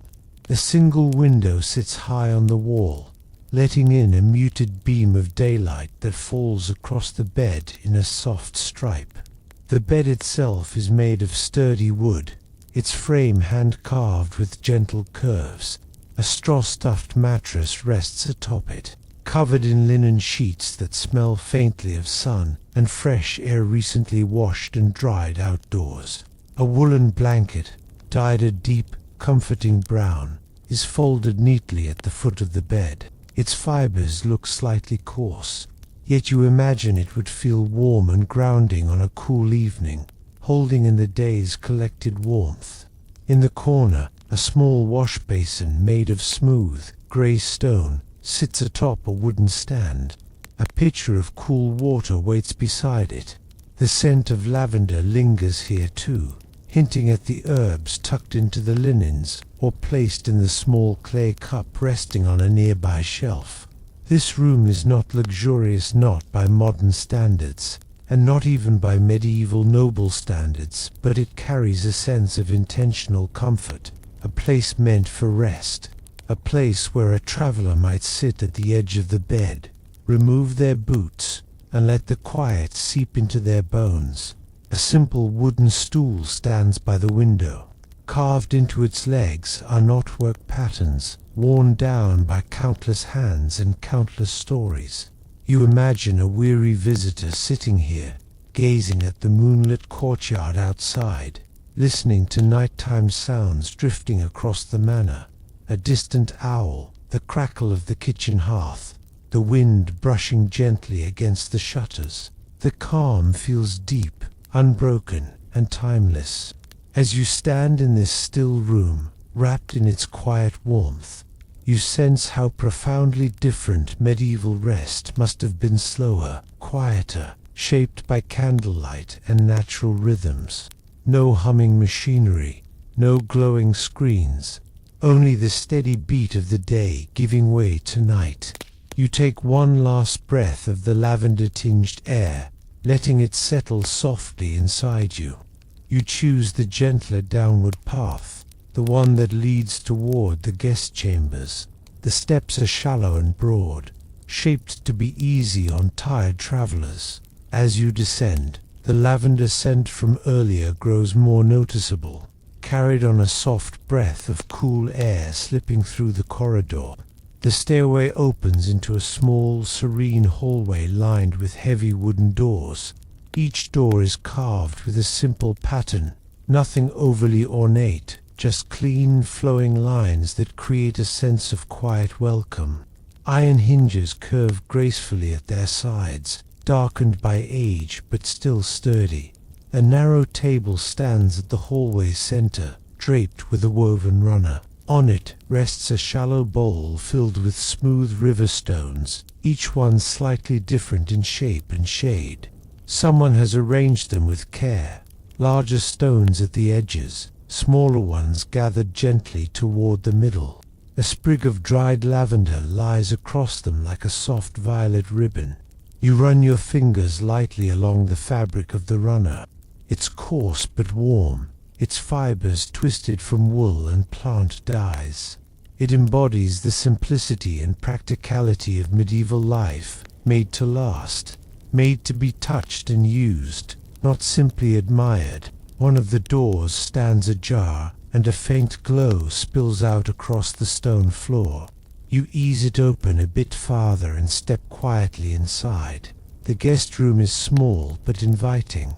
A single window sits high on the wall, letting in a muted beam of daylight that falls across the bed in a soft stripe. The bed itself is made of sturdy wood, its frame hand-carved with gentle curves. A straw-stuffed mattress rests atop it, covered in linen sheets that smell faintly of sun and fresh air, recently washed and dried outdoors. A woolen blanket, dyed a deep, comforting brown, is folded neatly at the foot of the bed. Its fibers look slightly coarse, yet you imagine it would feel warm and grounding on a cool evening, holding in the day's collected warmth. In the corner, a small wash basin made of smooth grey stone sits atop a wooden stand. A pitcher of cool water waits beside it. The scent of lavender lingers here too, hinting at the herbs tucked into the linens or placed in the small clay cup resting on a nearby shelf. This room is not luxurious, not by modern standards, and not even by medieval noble standards, but it carries a sense of intentional comfort. A place meant for rest, a place where a traveler might sit at the edge of the bed, remove their boots, and let the quiet seep into their bones. A simple wooden stool stands by the window. Carved into its legs are knotwork patterns, worn down by countless hands and countless stories. You imagine a weary visitor sitting here, gazing at the moonlit courtyard outside, listening to nighttime sounds drifting across the manor, a distant owl, the crackle of the kitchen hearth, the wind brushing gently against the shutters. The calm feels deep, unbroken, and timeless, As you stand in this still room, wrapped in its quiet warmth, you sense how profoundly different medieval rest must have been. Slower, quieter, shaped by candlelight and natural rhythms. No humming machinery, no glowing screens, only the steady beat of the day giving way to night. You take one last breath of the lavender-tinged air, letting it settle softly inside you. The stairway toward the private family quarters, leaving the guest room behind. You step once more into the serene hallway. The quiet lingers on you like a soft shawl, and for a moment you simply stand there, soaking in the hush before turning toward the stairway that leads upward. The ascent to the private family quarters is steeper than the way you came down, but the steps are wide enough to feel steady beneath your feet. Each one bears the gentle depressions carved by centuries of footsteps, giving the stone a smoothness that almost feels warm. As you climb, the air subtly shifts slightly warmer, carrying a mild sweetness from beeswax candles kept lit above. The stairwell curves gently, its walls close enough to create an enveloping sense of comfort. A small high-set window lets in a slanted beam of light that reveals the texture of the stone-teeny ridges. Soft shadows, places where the color fades from pale gray to warm gold. Dust motes drift through the beam in slow spirals, turning the space into a quiet galaxy of floating specks. Halfway up, you pass a wooden rail polished by countless hands. Its surface feels smooth and reassuring beneath your fingertips. A faint scent of beeswax lingers on it. Someone has clearly tended to this rail with care, knowing it supports many who climb these stairs at the end of long days. At the top of the staircase, the brightness softens again, replaced by the gentle glow of candles set in iron wall sconces.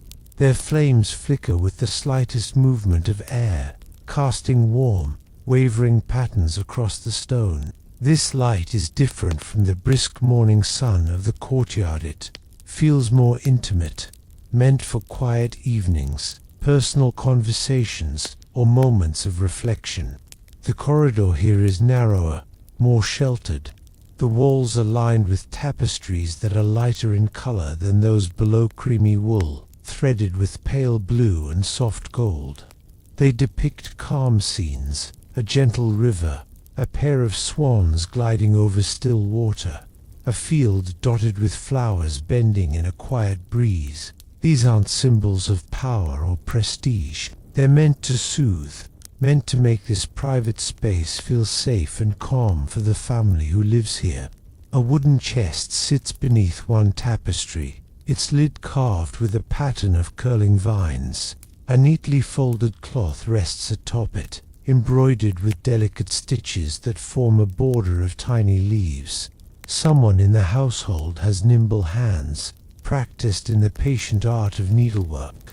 A little farther down the hall, you notice a pair of slippers tucked neatly beside a door simple, soft, made of felted wool, the sort someone wears when trying to keep their footsteps gentle, so as not to disturb resting children or a family member reading quietly in another room. The atmosphere here is different from the busy areas below. It feels lived in, but in a quiet, deeply personal way. The air holds warmth, familiarity, and the soft traces of daily routines carried out with care.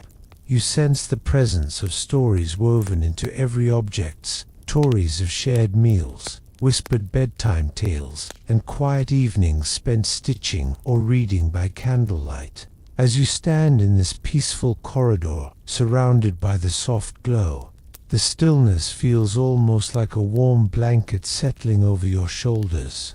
Medieval life may have demanded strength, endurance, and constant work, but here, in these private quarters, there is gentleness, too.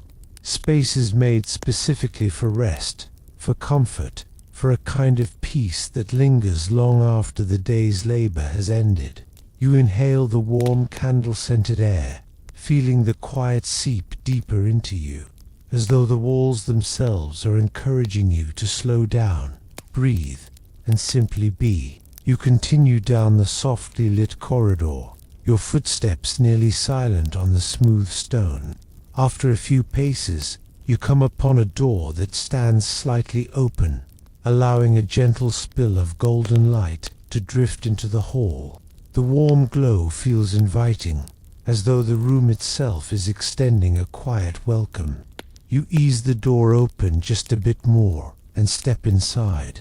This is the soul of the private family's sitting room, and often the warmest, most cherished space in a medieval household. Immediately, the temperature shifts. Sunlight pours through a pair of tall, narrow windows, falling in long, honey-colored bands across the wooden floorboards. The air feels soft, almost drowsy, warmed by both sunlight and a small hearth flickering at the far end of the room. The scent here is gentle and comforting. Beeswax from the candles, a trace of lavender from sachets tucked into corners, and the faintest note of warmed wool rising from blankets draped neatly over chairs. Thick rugs are spread across the floor, woven with subtle patterns, nothing bold or flashy, but full of quiet artistry. Their colors have softened over time into serene earth tones, mossy greens, warm ochres, muted reds.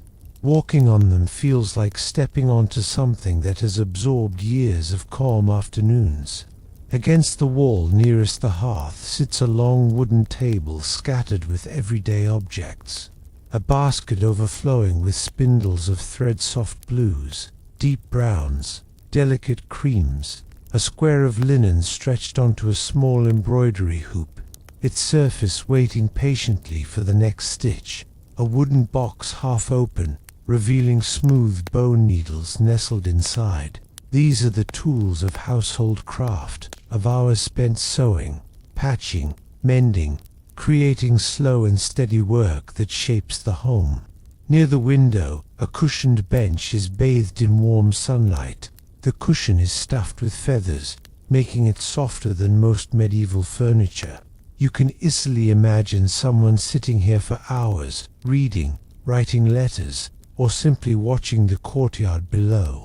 The light creates a patch of gentle radiance across the bench, making the entire corner feel like a pocket of quiet peace. A soft clink draws your eye toward a small side table. Upon it rests a clay cup filled with water, alongside a plate holding the remnants of a simple snack, perhaps figs or dried berries. Someone was here not long ago, enjoying a quiet moment of rest. Shelves line the far wall, holding a small but meaningful collection of books and scrolls. Each one is precious, hand-copied, some bound in leather, others wrapped carefully in cloth. They hold stories, prayers, herbal knowledge, and practical wisdom treasures of a time when the written word was rare and cherished. A cat-a-soft, dusty-colored creature with half-lidded eyes stirs lazily on a padded stool near the hearth. It stretches, arches its back, then curls again into a perfect circle, letting out a long, slow exhale. Its presence adds another layer of calm to the room, as if it, too, understands the solar's purpose, to offer a refuge from the harsher edges of medieval life. The fire crackles gently, its pops soft and irregular, and the warmth radiating from it blends with the sunlight to create a cocoon of comfort. The room feels timeless, an oasis carefully built, not from extravagance, but from warmth, light, and the simple intention to rest. You linger in the doorway for a long moment, absorbing the gentle sounds and the tapestry of soft smells and shifting light. It becomes clear why this room was so beloved. Here, medieval life reveals its softer side, where people could sit together in quiet company, mend clothes, share murmured stories, or simply savor the warmth of the sun. For now, you let that warmth settle around you like a second cloak. Leaving the solar's comforting glow behind, you step quietly back into the corridor. The afternoon light has softened, giving the hallway a warm, amber tint. Just ahead, another door stands slightly ajar, this one heavier, reinforced with iron bands carefully hammered into patterns that suggest both strength and subtle elegance. You push it open with care.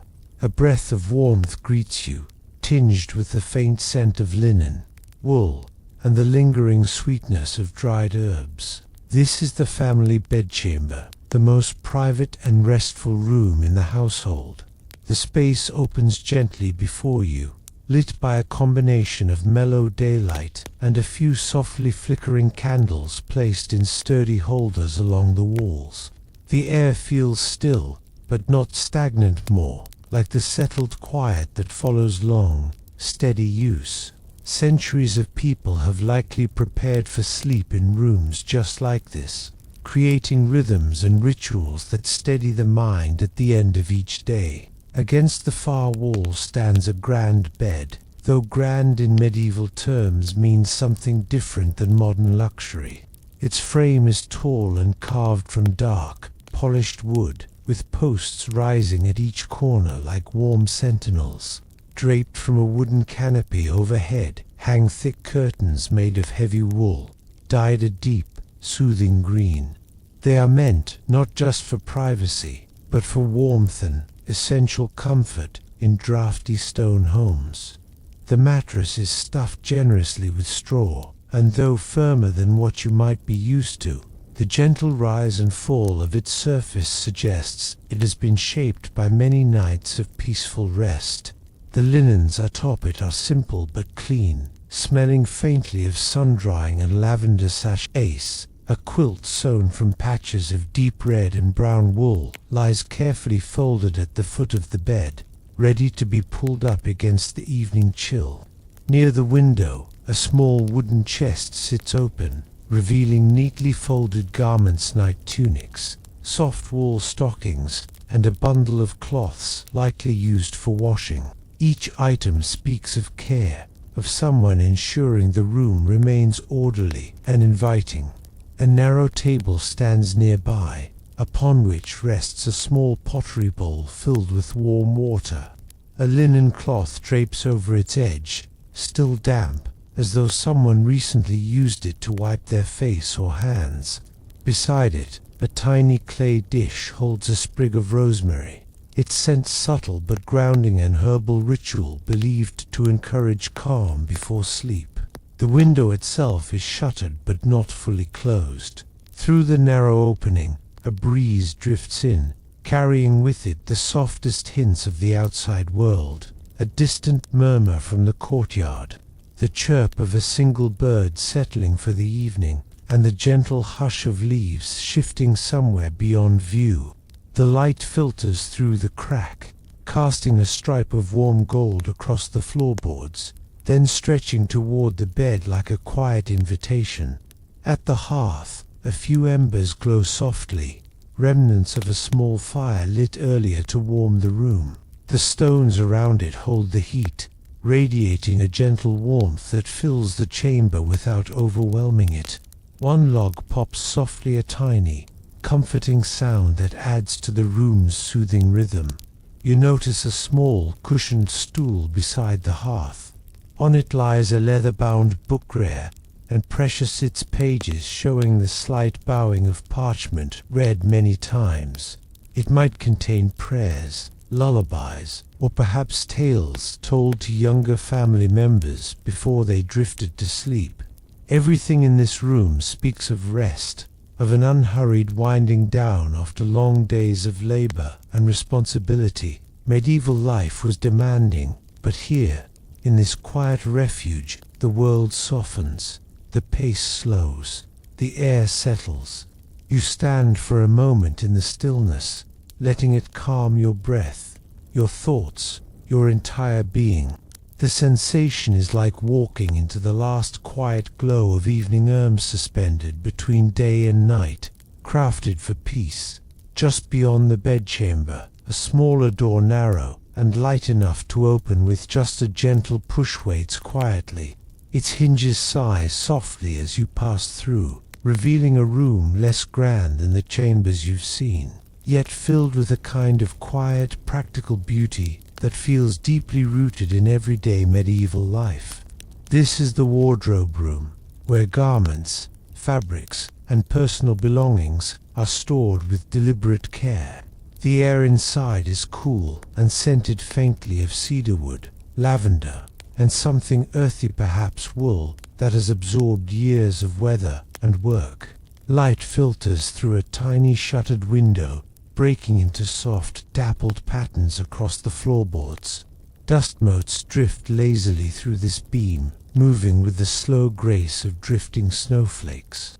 Wooden chests line the walls, each one sturdy and built to last. Their surfaces show marks of age, small dents, smoothed edges, faint scratches, but these imperfections only deepen the sense of history beneath your fingertips. Some lids are slightly open, revealing carefully folded garments within. A chest nearest you contains linen undertunics. Their color is a soft, warm cream, each one folded with surprising precision. The linen feels cool and slightly crisp, the kind of fabric that softens over time as it's washed and worn. Another chest holds woolen garments, tunics, cloaks, and simple outer layers dyed in muted tones of russet, green, and charcoal. You brush your hand gently across a mantle draped over the edge, and it feels dense and warm. The kind of fabric that shields against early morning chills or long walks through misty fields. Hanging pegs line one wall, and from them hang hooded cloaks of varying sizes. Some are thick and heavy, meant for winter's bite. Others are lighter, woven more loosely, intended for brisk autumn days. One cloak still smells faintly of outdoor airwood smoke, distant grass, and perhaps the soft tang of morning fog. On a small table sits a wooden box with an intricate latch. Opening it reveals a collection of fasteners' bone buttons, engraved clasps, small metal pins with delicate patterns. Each one is a tiny piece of craftsmanship, shaped by hands long accustomed to the slow patience of detailed work. Beside the table lies a basket filled with loose wool and rolled yarn. The colors are earthy and calming, soft gray, warm cinnamon, deep forest green. A spindle rests nearby, its whirl smooth from years of use. You imagine someone sitting here in the quiet evenings, spinning wool into thread with unhurried motions, one of the countless quiet tasks that brought both utility and a sense of gentle rhythm to the household. A single chair sits beneath the window. It is simple, with a woven seat and a back polished smooth by time. Draped over its back is a half-finished piece of embroidery, a small cloth adorned with tiny stitched flowers. The colors are delicate, pale blues, muted greens, soft yellows. Whoever works on it has a steady hand and a patient heart. Along the shelves you find small clay bowls filled with dried herbs, lavender, rosemary, mint. These are tucked between garments to protect them from pests and to keep the fabrics smelling clean and fresh. The lavender's presence is familiar now. Its scent a thread that is woven quietly through many rooms of the manor. The entire wardrobe room radiates a sense of order, care, and common oasis of quiet labor. It is not grand or ceremonial. It is lived in, purposeful, and filled with the textures of daily life. Medieval clothing wasn't fast, disposable, or casually replaced. Every piece was meaningful, tended to, worn carefully, and repaired with devotion. You breathe in deeply, letting the mixture of wool, cedar, linen, and herbs settle gently around you like layers of soft fabric.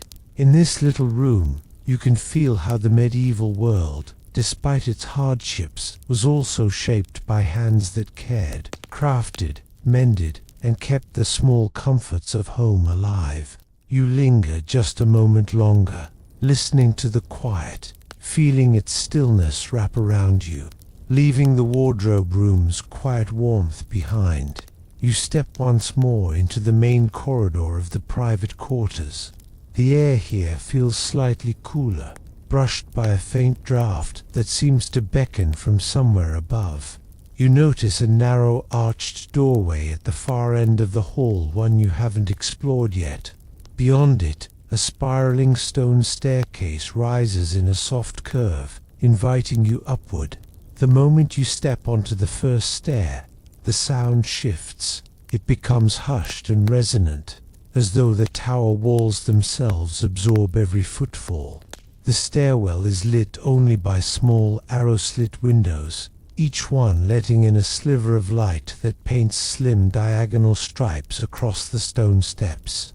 These beams are soft and silvery now, suggesting the sun is lowering outside, drifting toward its evening glow. The steps are cool beneath your feet, each one gently worn by centuries of climbing. The curve of the staircase shelters you, wrapping around in a protective embrace. As you ascend, the air grows lighter, touched by the faint scent of open sky, a whisper of wind slipping through the gaps above. A small wooden door interrupts the staircase halfway up. It's closed, but you can hear the gentle creak of ropes and pulleys behind it, likely connected to the manor's simplest mechanisms, perhaps a storage loft or a tiny lookout chamber. You leave it undisturbed, continuing your slow, steady climb. Higher still, the stone becomes smoother, the light brighter. One of the narrow windows opens briefly to a wider view, and through it you catch a glimpse of the world beyond the manor walls. A stretch of fields tinted gold by the fading sun, a distant cluster of cottages, a thread-like road that winds gently over rolling hills. Even this brief glance feels like stepping into a quiet painting. A faint rustle of feathers draws your attention as you pass another window. A small dove, pale gray and soft as a drifting cloud, is perched on the ledge. It turns its head toward you, blinks once, slowly, then resumes its calm grooming. Its presence feels like a blessing of peace on the stairway, an unspoken assurance that this climb leads somewhere serene. At last, the staircase ends at a sturdy wooden hatch. An iron latch keeps it closed, but it lifts easily beneath your hand. When the hatch swings open, a wave of fresh air washes over you, cool, clean, touched with the scent of evening grass and faraway hearth smoke. You step out onto the rooftop walkway. The sky greets you first. It is vast and soft, brushed with streaks of pastel pink, dusky lavender, and the faintest gold melting into blue. The sun lingers low on the horizon, casting long, gentle shadows across the manor roofs. The world seems to quiet itself in response to this light, as though preparing for the tender descent into night. The walkway beneath your feet is made of broad, flat stones that hold the day's warmth. They radiate it upward in gentle waves, mixing with the cool breaths of the approaching evening. The stone parapet around the edge is just high enough to feel safe, while still allowing a wide open view of the land beyond. From here, the manor looks peaceful and self-contained. The courtyard gardeners are finishing their day's tasks, their movements slow and unhurried. Smoke curls upward from the kitchen chimney, carrying the scent of herbs, bread, and perhaps a simmering pot readying for supper. The fields beyond shimmer with late sunlight, and the faint outline of the nearby forest softens into deepening greens. A soft breeze lifts your hair, carrying a rustle of tree leaves and the distant call of an evening bird settling into its nest. Everything feels calmer up here, unburdened by the bustle of daily life below. You rest your hands on the smooth stone of the parapet and allow this view, this air, this serene height above the medieval world to settle around you.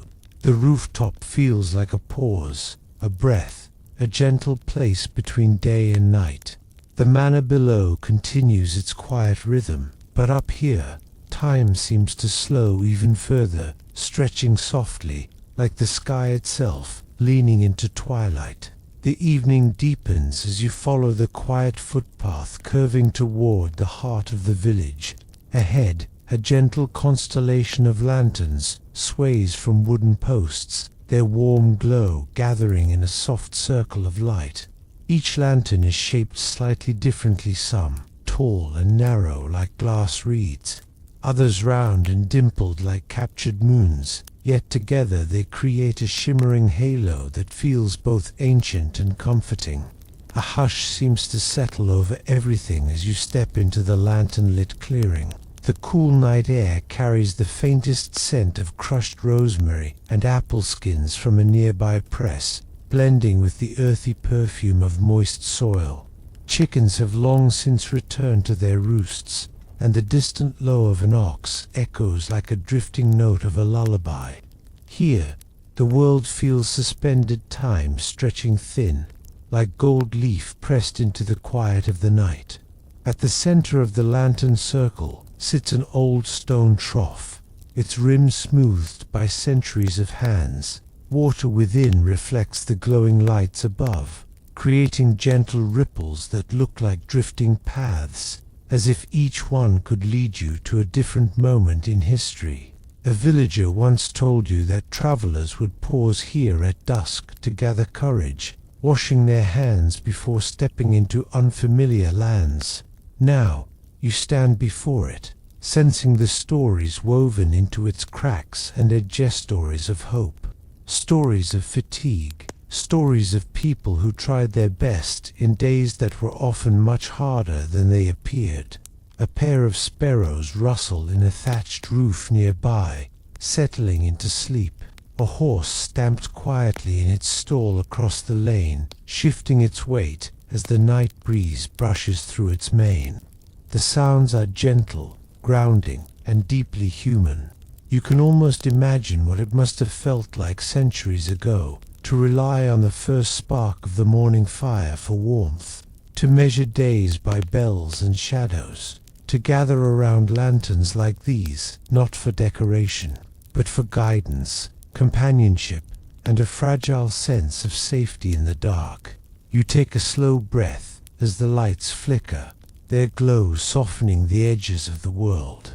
The lanterns sway again, tiny, glowing reminders that even in challenging times, warmth can always be found somewhere, burning steadily in the night. As you leave the lantern circle behind, the path gently inclines toward a low, timber-framed workshop resting at the edge of the village. Though the forge has gone cold for the night, a faint warmth still lingers in the air around it, as if the memory of fire clings to the stones long after the flames have dimmed. The doorway stands open, welcoming the evening breeze to drift in and settle against walls darkened by years of smoke and labor. Inside, the air carries a metallic scent, softened by the calm of the hour.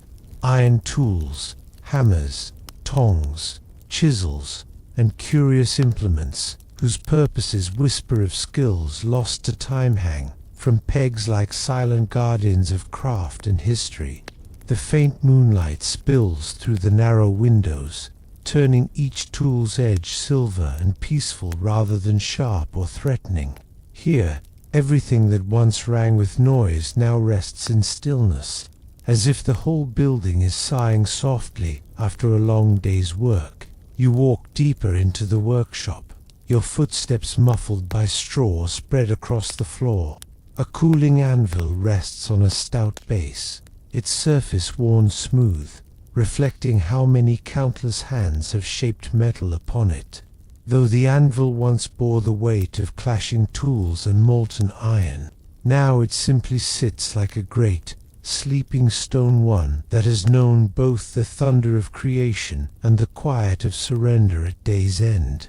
Beside it, a wooden shelf holds unfinished pieces, a horseshoe half-curved like a crescent moon, a delicate hinge awaiting polish, a small iron hook meant for hanging herbs or lanterns. Each item holds not just utility, but hints of the lives they will touch. You imagine the blacksmith, shoulders strong yet tired, wiping soot from their brow as dusk settled, setting aside their tools with deliberate care before stepping into the cool night air to return home. The forge itself, a proud stone hearth at the back of the room, is filled with the faint smell of coal and the memory of heat. You can almost picture the sparks leaping skyward when the bellows would press air into the heart of the fire, lighting the workshop with flashes of orange and gold. But tonight, the embers are dim, the coals grey, the fire silent. Only the soft whisper of wind through the rafters remains. Outside, an owl hoots low, unhurried, as if announcing the final shift from evening into true night. Its call blends with the gentle rustling of leaves, wrapping the quiet forge in a cocoon of peaceful darkness. Here, you feel the weight of medieval life, not as danger or hardship, but as patient rhythm days, marked by effort, nights by earned rest, all woven together by the pulse of simple survival. You linger a moment longer, watching the moonlight dance over iron and wood, heat and shadow, labor and stillness. Then you step out of the workshop, letting the night fold around you once more. You follow a narrow footpath that extends past the edge of the village, where the last cottages give way to open land. Here, the world widens in a soft, slow breath, as though the night itself has stretched out its arms to welcome you. A gentle meadow lies ahead, brushed with silver by moonlight, its tall grasses swaying in a quiet rhythm that feels almost like the rise and fall of a sleeping giant's breath. The moment you step into the meadow, the air changes. It becomes cooler, softer, tinged with the faint sweetness of clover and wild mint crushed beneath small creatures' paws earlier in the day. Fireflies drift near the hedges in tiny drifting swirls, blinking like scattered stars fallen gently to earth. Their soft glow pulses in a dreamy cadence then slower, inviting your mind to settle, your shoulders to ease, your breath to become unhurried. Far in the distance, the silhouette of the village walls stands dark against the sky, sturdy and woven with centuries of stories. From here, those walls look almost gentleless, like boundaries, more like the quiet embrace of an old, familiar presence watching protectively over those inside. You imagine medieval families finishing their suppers, shutters drawn, candles flickering low as they drift towards sleep. The hardships they knew were many, but night offered moments like this, small pockets of beauty where the world softened, even if only briefly. The meadow hums with subtle life. Crickets sing in patient, steady notes, their voices weaving into a tapestry of sound that feels grounding and ancient. Somewhere deeper in the fields, a fox pads softly through the grass, its movements delicate and respectful, part of the land's quiet choreography. A breeze moves across your skin like a cool ribbon, brushing your cheeks, your hands, lifting the ends of your clothing as though encouraging you to keep walking, keep dreaming, keep noticing. Above, clouds drift slowly past the moon-thin, wispy veils that glow like soft silk. Each time the moon emerges again, the meadow brightens, revealing more subtle textures, the soft curve of distant hills, the gentle shimmer of dew forming on blades of grass, the faint outline of a wooden fence nearly swallowed by vines. Everything feels old, but not worn, simply lived in, like a place that has weathered everything with quiet acceptance. You pause in the center of the meadow, letting the stillness wrap around you. It's here that the contrast between then and now becomes clear.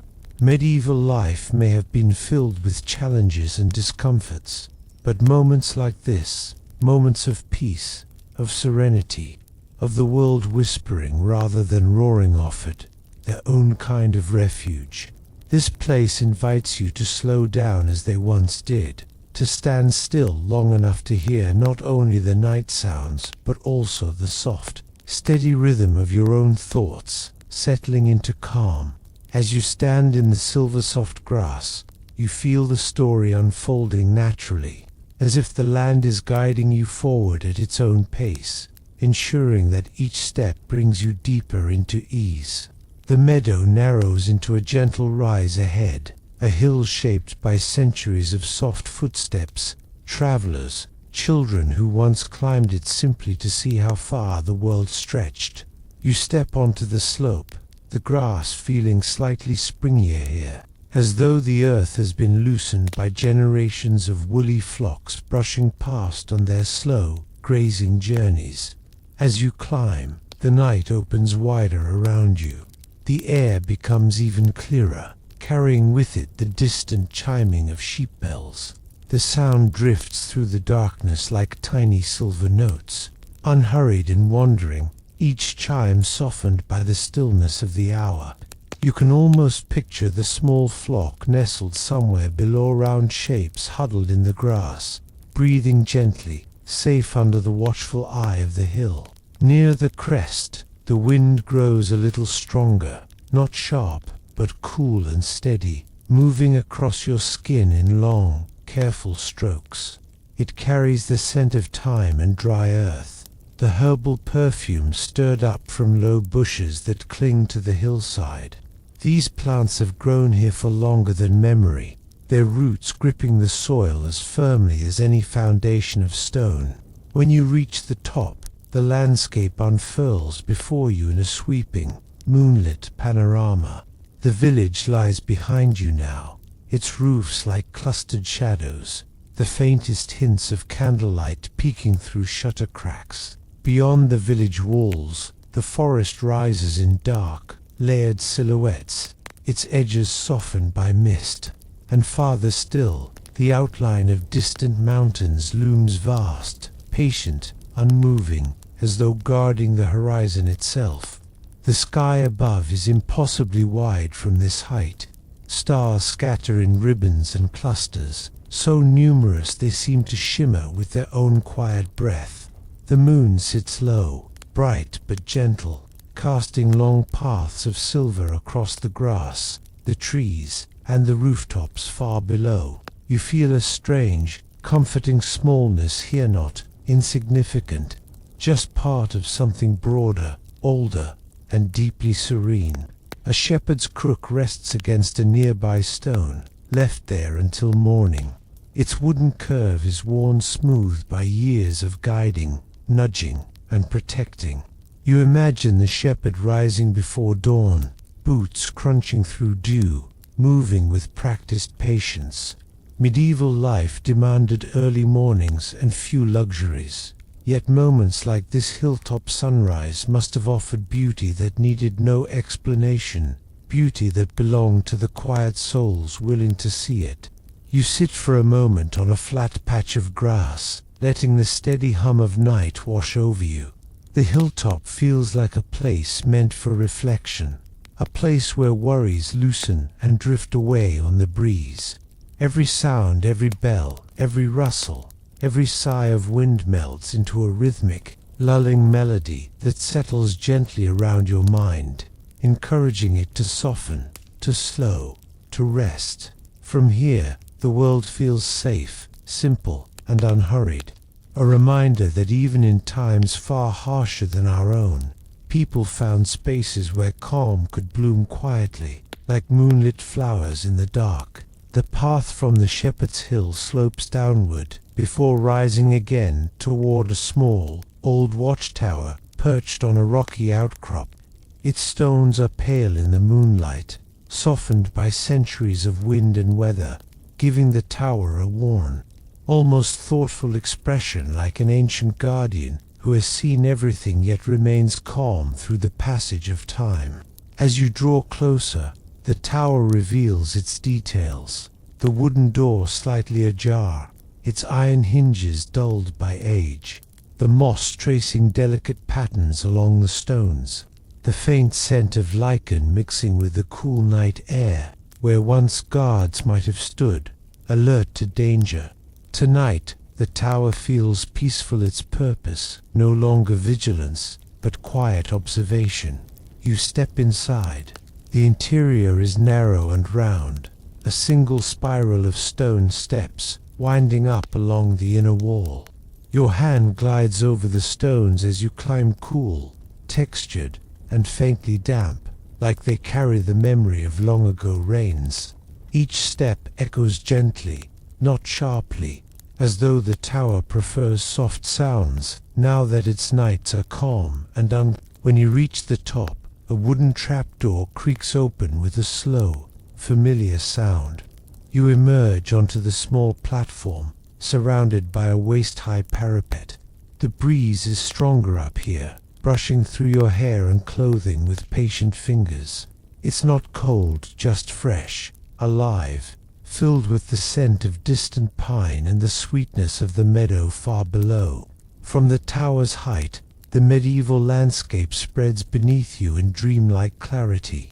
The village looks like a delicate quilt stitched into the Valentini thatched roofs, winding lanes glowing faintly, a few lanterns still burning in windows where someone has not yet drifted off to sleep. Beyond the walls, the meadow glows softly, and the shepherd's hill rises like a gentle, familiar shoulder leaning into the night. Farther out, the forest lies in deep shadow, its canopy rolling like a dark sea frozen in place. You can hear its night sounds only faintly from here, the soft call of an owl, the crackle of some small creature moving through fallen leaves, the whisper of branches swaying in the wind. Everything blends into a distant harmony, soothing and timeless. The sky stretches above you in full splendor, unhindered by buildings or smoke. Clouds drift lazily, and between them, stars cluster so densely that the darkness feels illuminated from within. One streaks softly across the sky, a quiet, brief trail of light that leaves the night just a little more magical than it was before. You rest your elbows on the parapet, gazing out. From here, it becomes so easy to imagine medieval sentinels doing the same, some weary from travel, others steady in their duties, all of them sharing this same view. The hardships they faced were many, but evenings like this must have carried their own kind of comfort, stillness after noise, space after confinement, calm after long days of labor. Up here, the wind hums low and even, like a lullaby meant for the earth itself. It washes through your thoughts, smoothing out their edges, softening any leftover tension until your mind feels as quiet and open as the valley beneath you. You stay for a few breaths longer, letting the cool air fill your lungs, letting the beauty of the night settle deep inside. Descending from the watchtower, you follow a gently winding path that curves around a cluster of old stone walls. Beyond them lies an orchard, quiet, spacious, and bathed in moonlight. The trees stand in orderly rows, their branches stretching outward like soft, open arms. Even in the stillness of night, they carry a presence that feels almost nurturing, as though they have watched over countless generations. As you step beneath the first tree, the air shifts into something sweeter, the scent of applesome still hanging. Others fall into the earth, drifts upward in crisp, mellow waves. There is no sharpness to it, only a soft perfume of ripeness and earth, blending with the gentle musk of leaves that have begun to turn. Underfoot, the ground is cushioned with grass and scattered fruit, giving each step a quiet, padded softness. Moonlight filters through the branches in pale ribbons, creating a patchwork of shadows that sway lightly as the breeze moves through the orchard. You walk slowly, passing tree after tree, each trunk gnarled with age, each branch shaped by the hands of time. Birds' nests rest like small woven cradles high among the leaves, empty now, but holding the memory of chirps and fluttering wings. Farther in, You find a small clearing where a wooden bench sits beneath a particularly old apple tree. The bench looks worn but sturdy, its surface smoothed by the years by farmers resting, children playing, wanderers pausing to breathe before continuing on. You sit for a moment, letting the stillness gather around you like a soft blanket. A gentle rustling comes from somewhere nearby. It isn't alarming, just the sound of a small creature moving through the underbrush. Perhaps a hedgehog searching for a late-night snack, or a rabbit settling into a warm burrow for the night. Medieval villagers would have known these sounds intimately, not as curiosities, but as familiar parts of the land's nightly rhythm. Above, an owl glides silently across the orchard, wide wings cutting through the cool air without a single audible beat. It perches on a high branch and turns its round, pale face toward the meadow beyond. Its presence feels like a quiet blessing, calm, observant, protective. You breathe in deeply. The orchard smells of patience, of cycles, of the soft turning of the seasons. Here, hardship dissolves into something gentler. You can almost imagine medieval farmers tending these trees by hand, pruning branches in early spring, gathering fruit in late summer, storing it carefully for winter months that were often far less forgiving than nights like this. And yet, even for them, the orchard must have been a place of hope, a living promise that each year would bring sweetness if cared for well. A breeze stirs again, shaking loose a single apple that drops with a quiet, cushioned thud onto the grass. The sound feels like a soft punctuation mark, a tiny reminder of the steady rhythm of life in a world that moved slower, more thoughtfully than the one you know. The calm settles deeper, the shadows lengthen. The orchard, with all its gentle whispers and moonlit glow, becomes a place where the boundary between past and present thins into something dreamlike. Leaving the orchard, you follow a narrow, worn trail that leads toward the soft sound of water. It begins faintly like a distant whisper and gradually grows clearer with every step, forming a gentle, flowing melody that guides you forward through the cool night air. Soon, the land dips slightly, revealing a peaceful mill stream, winding like a silver ribbon through the grass. Moonlight glimmers on the water's surface, scattering tiny shards of light across the ripples. The stream moves at an easy, unhurried pace, brushing past smooth stones and clusters of reeds with a quiet murmur that feels almost like the countryside breathing softly in its sleep. You stand at the edge for a moment, watching the current drift by, carrying with it fragments of reflected stars. Beside the stream sits an old watermill, its wheel dark and still at this hour. The structure leans slightly, but not in a way that suggests weakness, more like a figure resting after a long day's labor. Its wooden beams are thick and weathered, softened by decades of wind and rain. Ivy climbs gently along its outer walls, tracing patterns across the stone like nature's careful handwriting. Approaching the mill, you hear the subtle creaking of its old frame shifting in the breeze. The sound is slow and rhythmic, blending seamlessly with the murmuring of the stream. It creates a kind of harmony, a quiet duet of wood and water that feels soothing and ancient. You can almost imagine how, during the daylight hours, the wheel would turn steadily, splashing, rumbling, grinding grain into flour to feed the village. But tonight, everything rests. A small wooden footbridge crosses the stream just ahead, its planks worn smooth by generations of footsteps. You walk onto it, feeling the gentle sway beneath your weight, a soft, friendly give, as though the bridge recognizes yet another passerby on a long timeline of travelers. Below, the stream's voice becomes clearer, a calming whisper that rises and falls like a lullaby sung to the night itself. You pause at the center of the bridge. The water rushes beneath you in delicate threads, weaving patterns around stones and fallen leaves.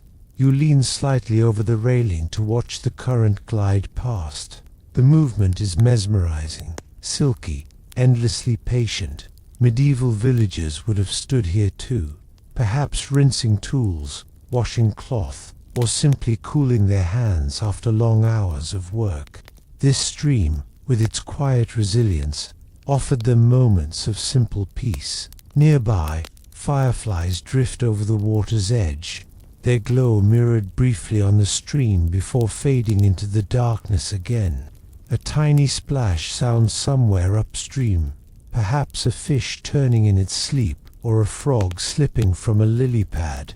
The night fills with those soft, natural sounds that ask nothing of you except to listen.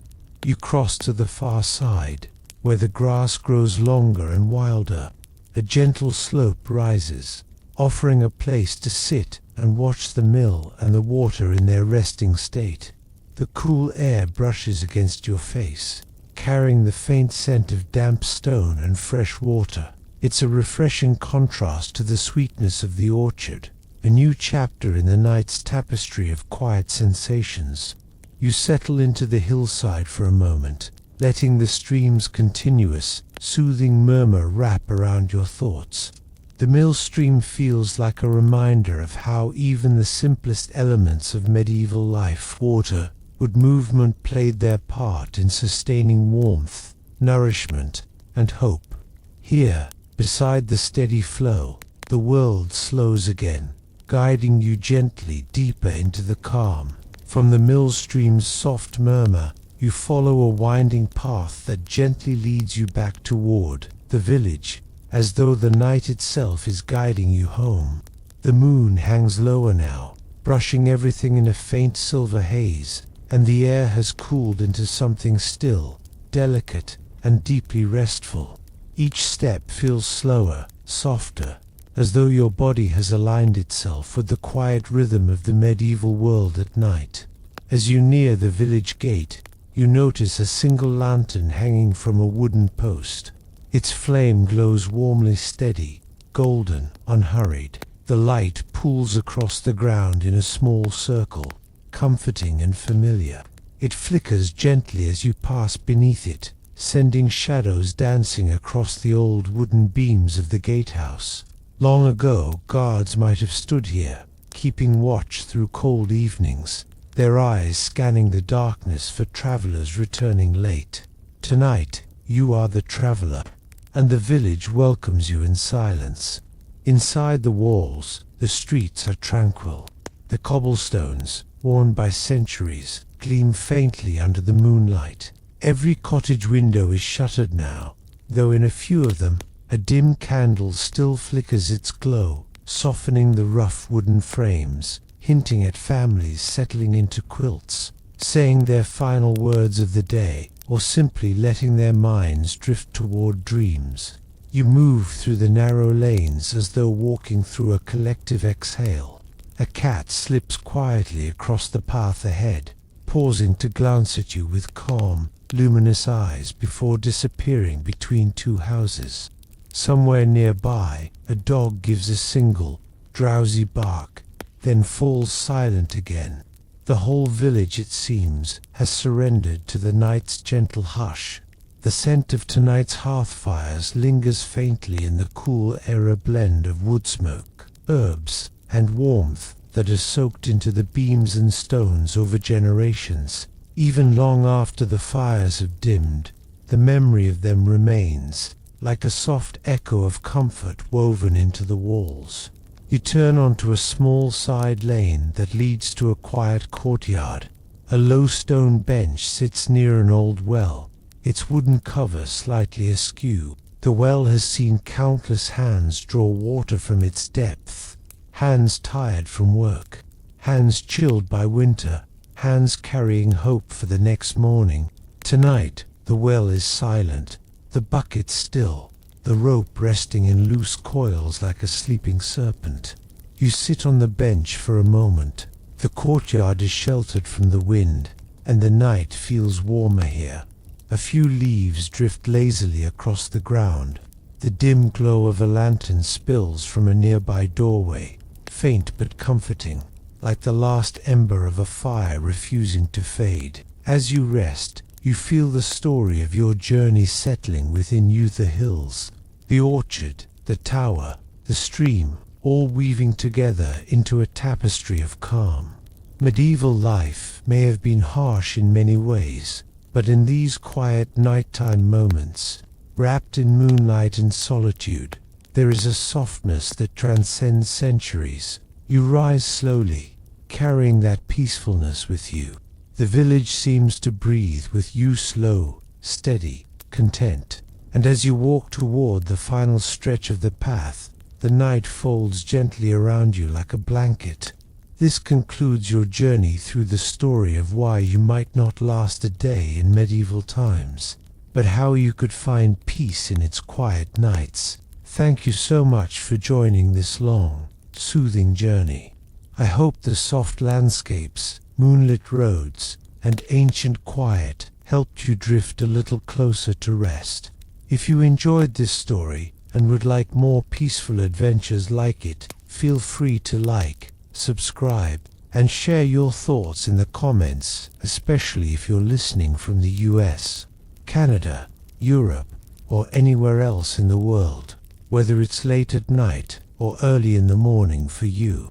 Now, let your breathing slow, let your thoughts soften, and let the calm of the medieval night follow you gently into sleep. Rest well.